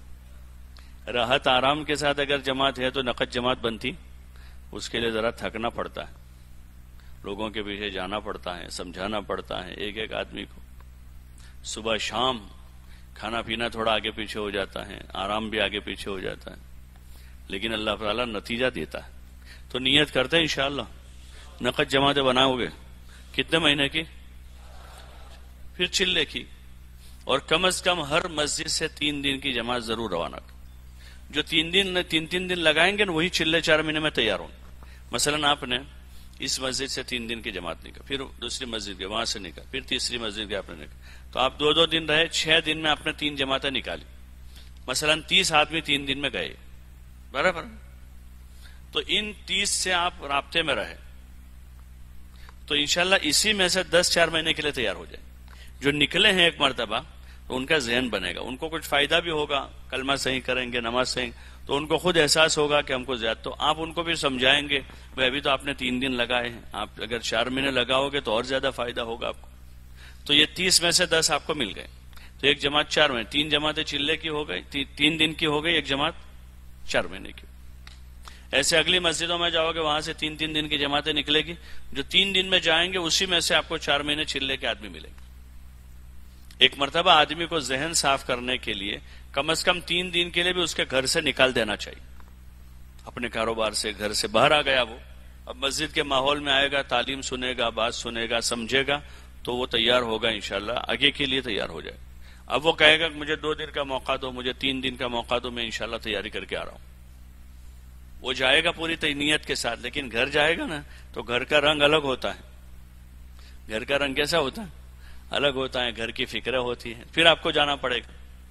وہ کہہ کر گیا تھا میں 2 دن میں آ جاؤں گا، لیکن وہ آپ آیا تو آپ کو جانا پڑے گا، پھر بیٹھنا پڑے گا، پھر اس کو سمجھانا ہوگا، اس کے آزار ہوں گے، آپ اس کا حل بتائیں گے، اللہ کی مدد بتائیں گے، اس کی قدرت سمجھائیں گے، تو اس میں آپ کا یقین بڑھے گا. کس کا بڑھے گا؟ ہاں، اور وہ آدمی تیار ہوگا. پھر وہ نکلے گا، وہ یہ بولے گا تو اس کا بھی یقین بڑھے گا. تو اس طریقے سے محنت ہوتی ہے. تو یہ 6واں گشت ہے وصولی کا، 5واں گشت، وہ سب سے زیادہ مشکل ہے. حضرت جی رحمۃ اللہ علیہ فرماتے تھے کہ ایک آدمی کو 2-2.5 تولے کی زبان ہلانے کے لیے 1 گھنٹہ 1.5 گھنٹہ بات کرنی پڑتی ہے، تب جا کے وہ کہتا ہے انشاءاللہ میں تیار ہوں. تو 2.5 من کا جسم اٹھانے کے لیے، اور آج کل تو جسم بھی 4-4 من کے ہو گئے ہیں، وہ پورا جسم نکالنے کے لیے کتنی محنت کرنی پڑے گی. تو اس کے لیے ہمت نہیں ہارنا ہے، مایوس نہیں ہونا ہے، نا امید نہیں ہونا ہے. وہ آدمی آگے پیچھے ہوگا، وہ آدمی ذرا ناراض بھی ہو جائے گا. کبھی ایک مرتبہ ہم لوگ سوڈان میں تھے، ایک ساتھی تھے عبدالحلیم نام تھا ان کا، بڑی عمر کے، بڑا ہی تھے، وہ کارپینٹر ہوتے نا، ستھار. تو وہ پہلے ایک زمانے میں انہوں نے سال لگایا تھا 1990 میں، اور 2010 میں ہم ان سے مل رہے ہیں، یعنی تقریباً 20 سال پہلے انہوں نے سال لگایا. پھر وہ کاروبار میں مشغول ہو گئے اور اپنے بیوی بچوں میں، اور وہاں تو 3-4 بیویاں ہوتی ہیں عموماً. تو ان کی 3 بیویاں تھیں، بچے تھے، کاروبار، کھیتی، اس میں مشغول ہو گئے. تو ان کے ساتھیوں نے کہا کہ ہمارا عبدالحلیم بہت پرانا آدمی ہے، ذرا اس سے ملاقات کریں. تو ہم لوگ گئے، ملے ان سے. تو ایک جماعت 4 مہینے کی بن رہی تھی، تو ان کی تشکیل کی. انہوں نے کہا کہ ٹھیک ہے میں انشاءاللہ چلوں گا. پھر جب وصولی کا وقت آیا تو ہم لوگ ان کو لینے گئے. تو وہ صاف طور سے منع نہیں کر رہے تھے، لیکن اندر سے تیار نہیں تھے. لیکن ہم کو کہتے تھے کہ ٹھیک ہے میں ان سے ایسا ہے ویسا ہے. پھر ہم جاتے، پھر وہ کچھ وعدہ کرتے، ہم واپس آ جاتے. پھر دوبارہ گئے، سہبارہ گئے، قریب 7ویں 8ویں مرتبہ میں وہ وصول ہوئے. تو جب اخیر میں جس دن وصول ہوئے نا، تو اس دن وہ ذرا ناراض سے ہو رہے تھے ہم لوگوں پر کہ یار میں اتنی مرتبہ تم کو کہا کہ میرا یہ مسائل ہے، میرا ایسا ہے، آپ لوگ مانتے نہیں ہو، آپ لوگ سنتے نہیں ہو میرے سے. تو ذرا سا وہ ناراض ہو گئے. تو میں نے وہ سارا ان کا اچھی طریقے سے سن لیا پہلے سے. پھر میں نے کہا دیکھو عبدالحلیم صاحب، آپ ابھی تو اتنا ناراض ہوئے، آپ اس سے بھی زیادہ بھی ناراض ہوں گے، اور اگر اللہ نہ کرے آپ نے ہمارے اوپر لکڑی بھی اٹھا لی تو بھی ہم آپ کو چھوڑیں گے نہیں. تو بہت ہنسا وہ، اس کا سارا غصہ کافور ہو گیا. اور پھر اس نے کہا کہ چلو انشاءاللہ میں اب ترتیب بناتا ہوں. اور پھر اس نے مجھے کہا کہ میں نے آج نیت کی جانے کی. کب نیت کی؟ آج میں نے اپنی اگلنے کی نیت کر لی. پھر اس نے اپنے جیب میں سے 10 جنئی، ان کی جو کرنسی ہے، وہ نکالا اور مجھے دیا کہ یہ میری وصول، اور کہ اب آپ کو آنا نہیں پڑے گا، اب میں آؤں گا. تو پھر وہ جو ہے دوسرے دن شام کو اپنا بیگ لے کر ہنستے مسکراتے، سفید کپڑے اور پگڑی وگڑی باندھ کے، ہاتھ میں عصا لے کے آ گئے. خود اپنے تیاری کر کے آئے، خوشی سے آئے. اور پھر ماشاءاللہ انہوں نے اچھا سفر کیا قربانی کے ساتھ. بڑے اچھے اچھے خواب دیکھے انہوں نے سفر میں. وہ خط لکھتے تھے وہاں سے مجھے کہ میں نے ایسا خواب دیکھا، میں نے ایسا خواب دیکھا. بڑا بھلا آدمی تھا بیچارہ، لیکن پھنس گیا تھا دنیا میں. تو ایسے پھنسوں ہوں کو نکالنے کا ہوتا ہے تشکیل میں. کیا کرنا ہو کہ پھنس گیا بیچارہ، الجھ گیا ہے، تو اس کو اندر سے نکالنا ہے تو یہ ذرا مشکل ہوتا ہے. تو ایک گشت یہ ہے وصولی کا. ایک گشت عمومی جو روزانہ شام کو کریں گے. ایک گشت ہے خصوصی جو بستی کے بااثر لوگوں کے پاس جانا ہے. بستی میں جو علماء اور مشائخ ہیں ان کی خدمت میں حاضری دیں, دعا کی گزارش کریں ان سے. جو تبلیغ کے پرانے ذمہ دار ساتھی ہیں ان سے ملیں, ان کو نصرت کے لیے آمادہ کرتے اس میں. اور ایک گشت ہے ہمارا تعلیمی, جو تعلیم کے دوران کرتے ہیں. تعلیم شروع ہو وہیں سے اخیر تک پوری تعلیم کے دوران 2 آدمی جاویں. قرآن کے حلقے لگے اس وقت بھی وہ گشت ہونا چاہیے. چاہے 2 حلقوں میں سے ایک آدمی لے لیں, ایک یہاں سے ایک یہاں سے, وہ آ جائے پھر ادھر سے ادھر سے. کیونکہ اس وقت جو لوگ آئیں گے وہ ہمارے حلقوں کو دیکھیں گے اور وہ حلقے میں شریک ہو جائیں گے. نیا آدمی اس کو اصرار نہیں کریں گے ہم پڑھنے پر, لیکن بہت سے لوگ اپنے آپ شروع ہو جائیں گے. آپ پڑھو گے تو بھی کہیں گے میں بھی پڑھتا ہوں, تو ان کو شوق پیدا ہوگا. وہ بھی ہیں. اس جو حلقے ہیں تعلیم کے حلقے, اس کا مقصد پرانے حضرات یہ بتاتے تھے کہ ہمارے اندر اور پوری امت میں قرآن شریف کو صحیح پڑھنے کا شوق پیدا ہو جائے. تو ہمیں اس نیت سے وہ حلقے لگانے. اس لیے طلبہ علماء کی جماعت ہوتی ہے تو بعض مرتبہ فون کرتے کہ ہمارے تو سب قاری ہیں, ہم کیا کریں, حلقہ نہ لگاویں. پہلا پہلو ان کے سامنے ہے. دوسرا پہلو کیا ہے کہ پوری امت میں بھی یہ شوق پیدا ہو. اس لیے 2 آدمی جا کر تعلیمی گشت اگر صحیح ہو تو تعلیمی گشت میں بہت سے لوگ نقد آتے ہیں. ایک جماعت ہماری باہر ملک میں کام کر کے آئی تو میں نے ان سے پوچھا تمہارے کام کا کیا طریقہ رہتا تھا. تو انہوں نے کہا کہ تعلیمی گشت میں ہم جو ہیں بہت لوگوں کو لاتے تھے ساتھ میں تعلیمی گشت کر کے, کیونکہ افریقہ کے ملکوں میں لوگ فارغ ہوتے ہیں, زیادہ فرصت کے ساتھ بیٹھے رہتے ادھر ادھر. ہمارے ابھی دیہاتوں میں آپ جاؤ گے, بلکہ شہروں میں بھی آپ دیکھو نا کتنا بڑا مجمع ادھر ادھر بیٹھا رہتا ہے نوجوان. تو ان کو لاتے تھے. بولے ہم ان کی زبان تو نہیں جانتے تھے, لیکن ہم ذرا بہت ان کی ہلکی پھلکی بات کر کے ان کو لے آتے تھے مسجد. پھر ہم نے مقامی زبان میں فضائل نماز چھپی ہوئی تھی ان کی افریقن زبان میں, وہ کتابیں لے لی تھی. تو وہ آتے تھے تو ان میں سے 8, 10, 12 آدمی ہو, ان میں پوچھتے تھے کسی کو کتاب بتا کر کہ آپ اس کو پڑھنا جانتے ہو, ایسے بتاتے کون پڑھنا جانتے, تو جو کہتا پڑھنا ہے اس کو ہاتھ میں دے دیتے. پھر کہ بیٹھ جاؤ یہاں, پھر بٹھا کے اس کو کہتے تو پڑھ. تو پھر وہ فضائل نماز وہ ان کی زبان میں تھا, اس کے تو پتہ نہ چلے لیکن وہ تو سمجھتے تھے. تو اس طرح وہ تھوڑی دیر پڑھے, 5 منٹ 7 منٹ 10 منٹ 15 منٹ, پھر وہ بند کروا دے. ٹھیک ہے پھر اب یہ جو ہے نا اشاروں میں آدھی ان کی بات آدھی اشاروں میں ایسا کر کے ان کو سب بتاوے کہ ہم بھی اسی طرح ہندوستان سے آئے ہیں, دین سیکھنے کے لیے آئے ہیں, ہمارے بھی کاروبار ہیں, بھی بچے ہیں, آپ لوگ بھی آپ بھی نیت کرو سب کہ دین سیکھنے کے لیے جائیں گے 4 مہینے کے 40. پھر وہ ارادہ کرے, نیت کرے, پھر ان کے وصولی جمع کرے. تو ہم نے اس طرح سے کئی 100 لوگوں سے ملاقات کی تھی, اور جب وہاں اجتماع ہوا تو 40 جماعتیں چلنے کی بنی. اس میں سے کس میں سے بنی؟ وہ تعلیمی گشت میں جو لوگوں کو لائے تھے نا ان پر محنت کر کے.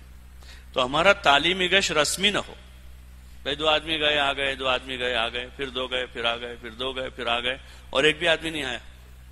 ایک فکر لے کر جاؤ تو اس میں اچھا کام ہوتا ہے. اس میں ذہن سازی, لوگ آئیں گے, اس وقت جو آدمی آیا ہے وہ 15 منٹ آدھا گھنٹہ آپ کے پاس بیٹھے گا, اس سے تعارف تعلق ہو جائے گا, انسیت ہو جائے گی, بات سنے گا, پھر اگلے مجلس کے لیے اس کو دعوت دیتے ہیں. اس طریقے سے قریب کرنا ہے تعلیمی گشتوں میں. تو ایک گشت یہ ہے, اور ایک تو جو ابھی میں نے پہلے عرض کیا نا کہ گھر گھر جا کر ملاقاتیں کرنی, وہ تشکیلی ملاقاتیں کہتے ہیں اس کو, اس میں بھی تشکیل ہوتی ہے. تو ایک وہ ہو گیا تعلیمی گشت ہو گیا, خصوصی گشت ہو گیا, اور عمومی گشت شام کو جو عصر بعد یا مغرب بعد جب, اور ایک وصولی والا جو ابھی ہوا نا کہ وصول کر کے اب ان کو پوری جماعت کو بٹھا کر یہ جو باتیں ابھی ہو رہے ہیں نا وہ ساری باتیں اس کو ان کو سمجھا کے روانہ. یہ 5 گشتوں کے راستے سے پوری دعوت ہے, اور اس میں تمام قسم کے لوگوں, خواص کے پاس بھی گئے ہیں, عوام کے پاس بھی گئے ہیں, گھر گھر بھی گئے ہیں, محلوں میں ادھر ادھر جو بیکار بیٹھے رہتے ہیں تعلیمی گشت میں ان کے پاس بھی گئے ہیں, بستی کے خواص کے پاس بھی گئے ہیں, علماء کی ملاقاتیں کر کے ان سے دعا کی گزارش بھی کر دی ہے. یہ ساری محنت ہے دعوت. اجمال وہ ہے, تفصیل اس کی یہ 5 گشت کریں گے انشاءاللہ. کون کون کرے گا 5 گشت؟ وصولی والا بھی گشت کرو گے؟ گھبرا تو نہیں جاؤ گے؟ سامنے والا آدمی تیار نہیں ہوگا تو اس کو لے کر بیٹھیں گے, اس کو سمجھائیں گے. مولانا یوسف صاحب رحمۃ اللہ علیہ فرماتے تھے سمجھانے میں کمی نہ کر, کیا نہ کریں؟ سمجھانے میں کمی، خوب سمجھاویں، انشاءاللہ لوگ تیار ہوں گے اور نقد جماعتیں بنے گی۔ تو ایک کام تو یہ پورا ہو گیا، دعوت 5 گشتوں کے راستے سے۔ دوسرا تعلیم و تعلم ہے، دوسرا تعلیم و تعلم ہے، سیکھنا سکھانا، جو بڑے مقاصد میں سے ہیں، بڑے مقاصد میں سے بھی انبیاء علیہ السلام کی بعثت کے مقاصد میں سے بھی دعوت ہے، تعلیم ہے، سیکھنا سکھانا ہے۔ اللہ کی طرف سے جو ان کو ملا انہوں نے سکھایا، تو ہمیں بھی خوب سیکھنا سکھانا ہے۔ قناعت نہ کریں جہاں ہم ہے، بالکل قناعت نہ کریں۔ تجوید کے باب میں بھی، تجوید کے باب میں بھی قناعت نہ کریں، بلکہ آپ میں جو اچھے مجود ہیں ان کے ساتھ حلقے بنا دیں۔ عام عوام میں تو یہ ہوتا ہے کہ جس کو زیادہ صورتیں یاد ہے اس کے ساتھ بناتے، لیکن آپ میں حلقے بنائیں گے کہ جس کی تجوید زیادہ اچھی ہے، تاکہ ان سے فائدہ اٹھاویں، ان سے فائدہ اٹھاویں، اور اس کا سیکھنا سکھانا ہے۔ اس کے علاوہ جو ہیں دیگر سنتیں ہیں، آداب ہیں، دعائیں ہیں، اس کو سیکھیں۔ کچھ معروف چیزیں ہیں جو ہمیں یاد ہیں، کھانے کی دعا، سونے کی دعا، لیکن ابھی بہت ساری دعائیں ہیں، بلکہ ایک ہی موقع پر پڑھنے کی مختلف دعائیں، جیسے نماز کی سلام پھیرنے کے بعد کی کئی دعائیں حدیثوں میں آتی، الگ الگ آتی ہیں نا، اللہم انی علی ذکرک و شکرک والی دعا آتی ہے، اور اللہم اکفنی بحلالک عن حرامک والی دعا آتی ہے، اللہم انت السلام منک السلام آتی ہے، اور بھی بہت سارے ایسے کلمات آتے ہیں جو آپ صلی اللہ علیہ وسلم سے، تو ان سارے کلمات کا احاطہ کرنا شروع کرے۔ اب قناعت نہ کر لیں ایک دعا پر، 2 دعا پر، مختلف اوقات۔ نفل نمازوں میں حضور صلی اللہ علیہ وسلم سجدے میں کئی دعائیں پڑھی ہیں، تو ان دعاؤں کا احاطہ کریں۔ قلم اور کاپی رکھے، طالب علم یعنی قلم کاپی ساتھ میں ہر وقت۔ حضرت حکیم الامت رحمۃ اللہ علیہ اتنے بڑے آدمی تھے، اتنا سارا لکھا ہے، پھر بھی وہ کاغذ اور قلم ساتھ میں رہتا تھا۔ رات میں سوتے تھے ایک طرف رکھے رہتے تھے کہ کوئی بات ذہن میں آ گئے تو اس کو نوٹ کر لیتے تھے۔ چہل قدمی میں جاتے تھے، وہاں بھی قلم کاغذ ساتھ میں ہوتا تھا۔ چہل قدمی میں تلاوت کا معمول بھی اس میں پورا کرتے تھے، چہل قدمی میں، اور کاغذ قلم ساتھ میں رہتا تھا، تو اس وقت کوئی بات ذہن میں آتی تھی تلاوت کے دوران تو اس کو نوٹ کرتے تھے، اس کا اجمال لکھ لیتے، پھر جا کے اس کی تفصیل لکھتے۔ تو ایسے کاغذ قلم ہمارے ساتھ رہے۔ کیا ساتھ میں رہے؟ کاپی رکھے، ڈائری بناوے، ڈائری میں کوئی بات ہے فوراً لکھے اس کو۔ اور اسی طرح آپ تشکیلوں میں، ملاقاتوں میں جاؤ گے، لوگوں کے نام بھی لکھنے پڑتے ہیں جماعت میں، نام اور نمبر اس زمانے میں، تو وہ بھی اندر لکھو گے۔ ہے سب کے پاس کاغذ قلم ہے؟ کس کے پاس ہے؟ دیکھو ابھی 50% ہاتھ نیچے ہیں، تو آج ہی لے لیں گے سب، ٹھیک ہے انشاءاللہ، اور جیسی ڈائری لے کر جا رہے ہیں ویسے ہی واپس لائیں گے انشاءاللہ، استعمال بھی کریں گے، ہاں خوب استعمال کرے اس کا۔ تو اس طرح کی دعائیں ہیں، سنتیں ہیں، کوئی ایسی بات ہے، علمی بات ہے، اس کو نوٹ کریں۔ کوئی سوال ہے، کوئی بات ایسی پیش آتی ہے، کام کرتے کرتے کوئی سوال پیدا ہوا، اس کو لکھ لیں، اور سوال ایسے لوگوں سے پوچھے جو ہم کو تشفی بخش جواب دے سکے، ورنہ آپ کی کیا کہتے ہیں کہ وہ تذبذب اور زیادہ بڑھ جائے گا۔ ہر ایک سے نہ پوچھیں، تجوید کا سوال ہے تو تجوید والوں سے پوچھیں گے۔ کسے پوچھیں گے؟ تجوید کا ہے تو وہ بتا سکیں گے زیادہ اچھا، وہ زیادہ ٹھیک بات۔ فقہ کا مسئلہ ہے تو کون بتا سکیں گے؟ کو فقہ کے جاننے والے ہیں گے، وہ آپ کو صحیح بتا سکیں گے، اس کی رہبری کر پائیں گے۔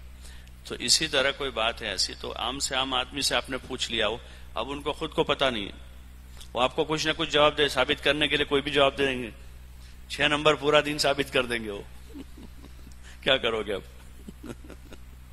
تو آپ کا اضطراب اور بڑھ جائے گا کہ بھائی اس میں روزہ تو ہے نہیں، حج بھی نہیں ہے، اور وہ تو اسلام کی بنیادوں میں سے ہیں، تو ہوتا ہے نا۔ تو اس لیے ایسے آدمی سے پوچھے جس کو اس لائن کی سمجھ بوجھ ہو، لیکن اس کو لکھ لیں، نوٹ کر لیں۔ پورے چلے میں کوئی نہیں ملا، کوئی حرج نہیں، واپس آ کر اپنے اساتذہ سے پوچھ لیں، ٹھیک ہے انشاءاللہ۔ تو سیکھنا سکھانا ہے، خوب سیکھنا سکھانا، کسر نہ کرے، اس کمی نہ کریں، خوب سیکھے سکھاویں. یہ 6 صفات ہیں نا، وہ سیکھے سکھاویں. ہر صفت کی فضیلت میں حدیث یاد کریں. www.attableek.com The Reviver of Iman. ہر صفت کی فضیلت میں خوب حدیث یاد کریں. 1 2 3 سے شروع کریں.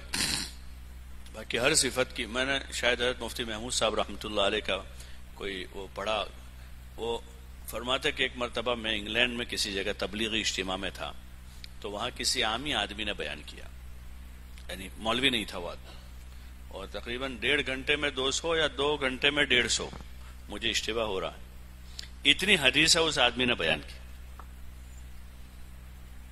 بیان میں اپنے 6 نمبر بیان کرتے نا، 6 صفات کی روشنی میں بیان ہوتا ہے تبلیغ میں، مغرب بعد، عصر بعد، فجر بعد. تو مفتی صاحب نے لکھا کہ عامی آدمی تھا وہ، لیکن وہ فضائل اعمال کو اچھی طرح پڑھتے سنتے تھے، تو حدیثیں یاد ہو جاتی تھی. تو ان کے پاس ترغیب کے اتنے مضامین ہوتے ہیں، اتنے مضامین کہ کسی بھی لائن کے آدمی کے پاس ان کو بٹھا دو، وہ آدھا گھنٹہ، پونا گھنٹہ، گھنٹہ اس کو ترغیب دیں گے. کوئی بات ادھر ادھر کی نہیں کریں گے، بلکہ حدیثوں کی روشنی میں ترغیب دینا آ جاتا ہے، اور اسی سے عمل کی قوت پیدا ہوتی ہے. تو اس لیے یاد کریں حدیثیں. تعلیم تعلم میں فضائل کی حدیثیں. اس وقت مطالعہ بھی فضائل کا زیادہ کریں. کس کا کریں؟ فضائل اعمال صدقات کی اجتماعی تعلیم ہوگی، وہ ایک عمل ہے، صبح دوپہر دونوں وقت. اجتماعی تعلیم میں ابتدا میں فضائل قرآن میں سے 1 2 حدیثیں پڑھ کے حلقہ لگا لیں گے. اور جیسے میں کہ حلقہ تو ضرور لگاویں، چاہے ہم طلبہ علماء ہیں، اس میں ہم گشت کر کر کے نئے لوگوں کو بھی اپنے ساتھ شریک کریں، اور آپس میں بھی افادہ استفادہ کریں. ہمیں جو آتا ہے کسی کو بتائیں، تجوید کے لائن کی یعنی سورہ فاتحہ اور سورتوں میں اس کی مشق کریں، کراویں، ترتیل سے پڑھیں اس کو. اور نئے لوگ ہیں تو ان کو سکھانے پر زیادہ زور دیں. نئے لوگ ہوں تو کیا کریں؟ ان کو سکھانے پر زور دیں. جیسے ہمارا کھانے کا وقت ہے لیکن مہمان بھی ساتھ میں ہوتا ہے، تو ہم کھانے پر زیادہ زور دیتے ہیں. کیا بولو نا بھائی؟ ارے بھائی ہمارا کھانے کا وقت ہے اور ساتھ میں مہمان بھی ہو، تو ہمارا زور کس پر زیادہ ہوگا؟ کھلانے پر ہوگا، کھانے پر ہوگا. تو ایسے ہم سیکھنے پر عام وقت میں تو زور لگائیں گے، ہم سیکھیں گے، لیکن جب نئے لوگ ہمارے ساتھ ہوں تو کس پر زور دیں گے زیادہ؟ اس وقت ہم ان پر توجہ بڑھا دیں کریں گے انشاءاللہ. تو یہ سیکھنا، ایک تو فضائل کا حلقہ لگانا ہے، اس میں فضائل کی احادیث کو سننا ہے، خوب سنیں، گھنٹوں بھر بیٹھیں، تھک نہ جاؤ، گھبرا نہ جاؤ، اکتا نہ جاؤ. ہاں، بشاشت پیدا کریں، باوضو رہیں، ہو سکے خوشبو لگاویں. حدیث کی مجلس ہے، حدیث پاک پڑھی جائے گی.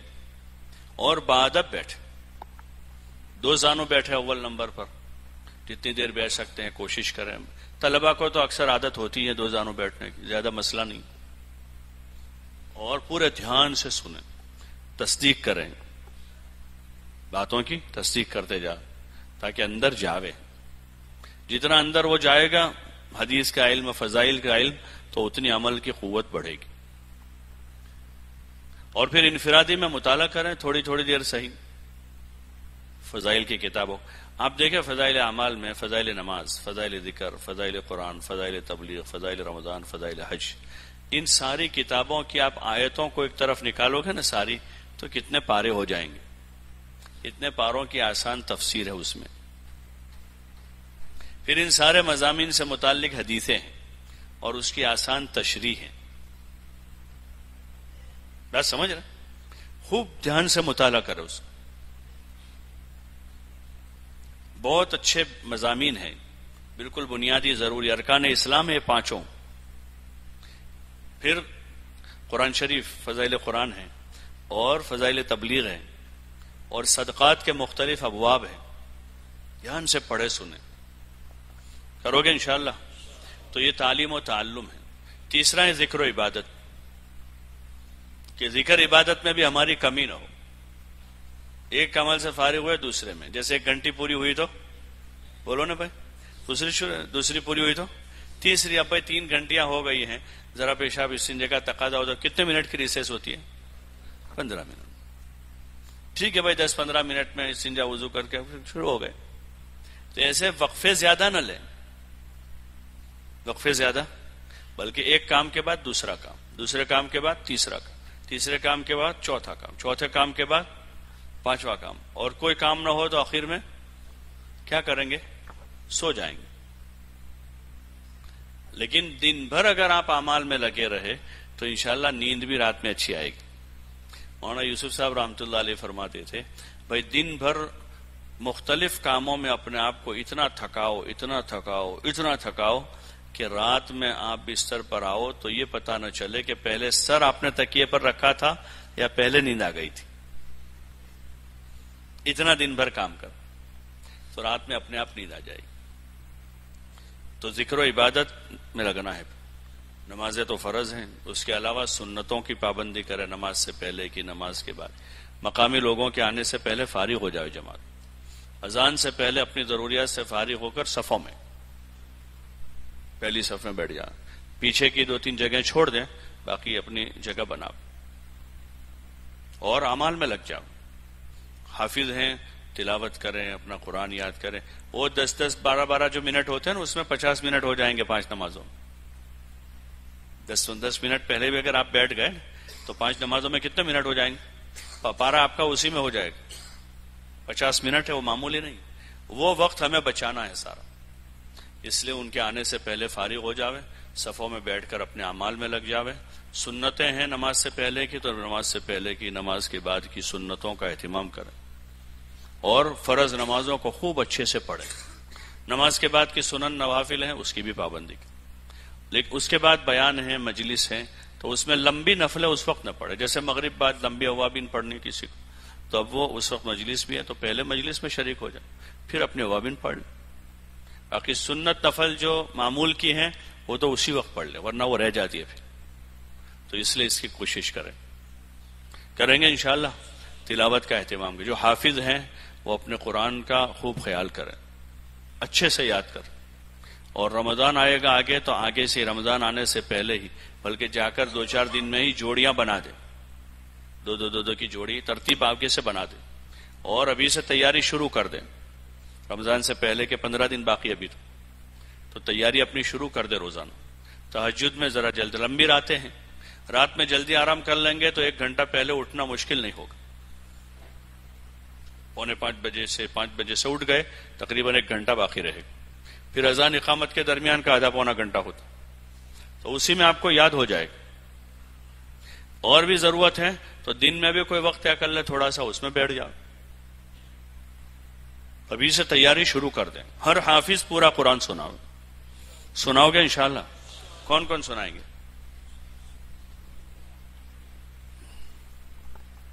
سبھی سنائیں گے پورا؟ کیسے سنائیں گے پورا قرآن شریف؟ ایک آدمی آتا، دوسرا آدمی آتا، اس طرح سنائیں گے؟ بولو نا بھائی، کیسے سنائیں گے؟ کہ ہر حافظ پورا سنائیں گے۔ مثلا 10 رکعت میں ایک حافظ نے 1.5 پارا پڑھا، دوسری 10 رکعت میں دوسرا حافظ کون سا 1.5 پارا پڑھے گا؟ وہی 1.5 پارا پڑھے گا، تو 20 دن میں پورا ہو جائے گا۔ کتنے ختم ہوں گے 20 دن میں؟ ایک ساتھ 2 ختم ہو جائیں گے۔ بات واضح ہو گئی بھائی؟ بات واضح ہو گئی کس طرح سنا؟ اور 2 پڑھتے ہیں تو 4 ہوں گے روزانہ، تو 15 دن میں پورا ہو جائے گا۔ جیسی استعداد ہے، 1.5 کی ہیں تو 1.5 پڑھ لیں، 2 کی ہیں 2 پڑھ لیں، لیکن پورا دونوں نیت کرے کہ انشاءاللہ، یا ابتدا میں 2 پڑھ لیے، بعد میں 1.5 پڑھ لیا، جیسے ہو، لیکن دونوں حافظ پورا سناؤ۔ الحمدللہ جماعت میں بات چلائی گئی پچھلے کئی سالوں سے، کارگزاری ہوتی ہے تو اکثر 60 70 80% حافظ پورا سناتے۔ خوش رہ جاتے ہیں جن کو زیادہ کچا ہے، یہاں بالکل نہیں سناتے تھے، اور وہاں جا کر سنانا شروع کیا تو انہوں نے آدھا پارا، پاؤں پارا، پونا پارا، ایک شروعات ان کی ہوگی۔ راہ خدا میں آپ حضرات مسجد کے ماحول میں ہوں گے، فرشتوں کے ماحول میں ہوں گے، مسجد میں 24 گھنٹے ہوتے ہیں تو ایک ماحول بنا رہتا ہے، اس لیے بہت سارے کچے حافظ تھے، انہوں نے بھی شروع کر دیا جو یہاں نہیں سناتے تھے۔ گھر کے مقابلے میں ماحول ٹھیک رہتا ہے، تو اس لیے کوشش اس کی کرے، اس میں کوتاہی نہ کرے۔ اس لیے جتنے ذمہ دار حضرات ہیں وہ ابھی سے ہی جہاں سفر کر کے پہنچ جائے اپنی منزل پر، فوراً دوسرے دن اپنی ترتیب بنا دے، ایک دن بیٹھ کر دو کی جوڑی بنا لے، ابھی سے ان کو بتا دے تاکہ وہ آپس میں سمجھ لیں کتنا پڑھیں گے، کیسے پڑھیں گے، اور وہ اپنی تیاری ابھی سے شروع کریں. تو 15 دن پہلے سے تیاری کر لیں گے انشاءاللہ تو رمضان آتے ہی کام شروع ہو جائے. ٹھیک ہے انشاءاللہ. اور اس کے لیے آسان شکل یہی ہے کہ رات میں جلدی آرام کر کے تہجد میں جلدی اٹھ جا. اگر رات میں جلدی سوتے ہیں تو پوری بشاشت رہے گی. اصل میں صبح بشاشت کیوں نہیں ہوتی کہ رات میں 12 بجے سوئے ہیں. اب 12 بجے سوئے ہیں، ظاہر بات ہے نیند پوری نہیں ہوتی، تو اٹھنے کے بعد بھی بشاشت. لیکن اگر رات میں 10 بجے سو گئے، ابھی سردیوں میں جلدی عشاء ہو جاتا، اپنی ضروریات سے فارغ ہو گئے، اب باہر نکلنے کا معمول نہ بناؤ.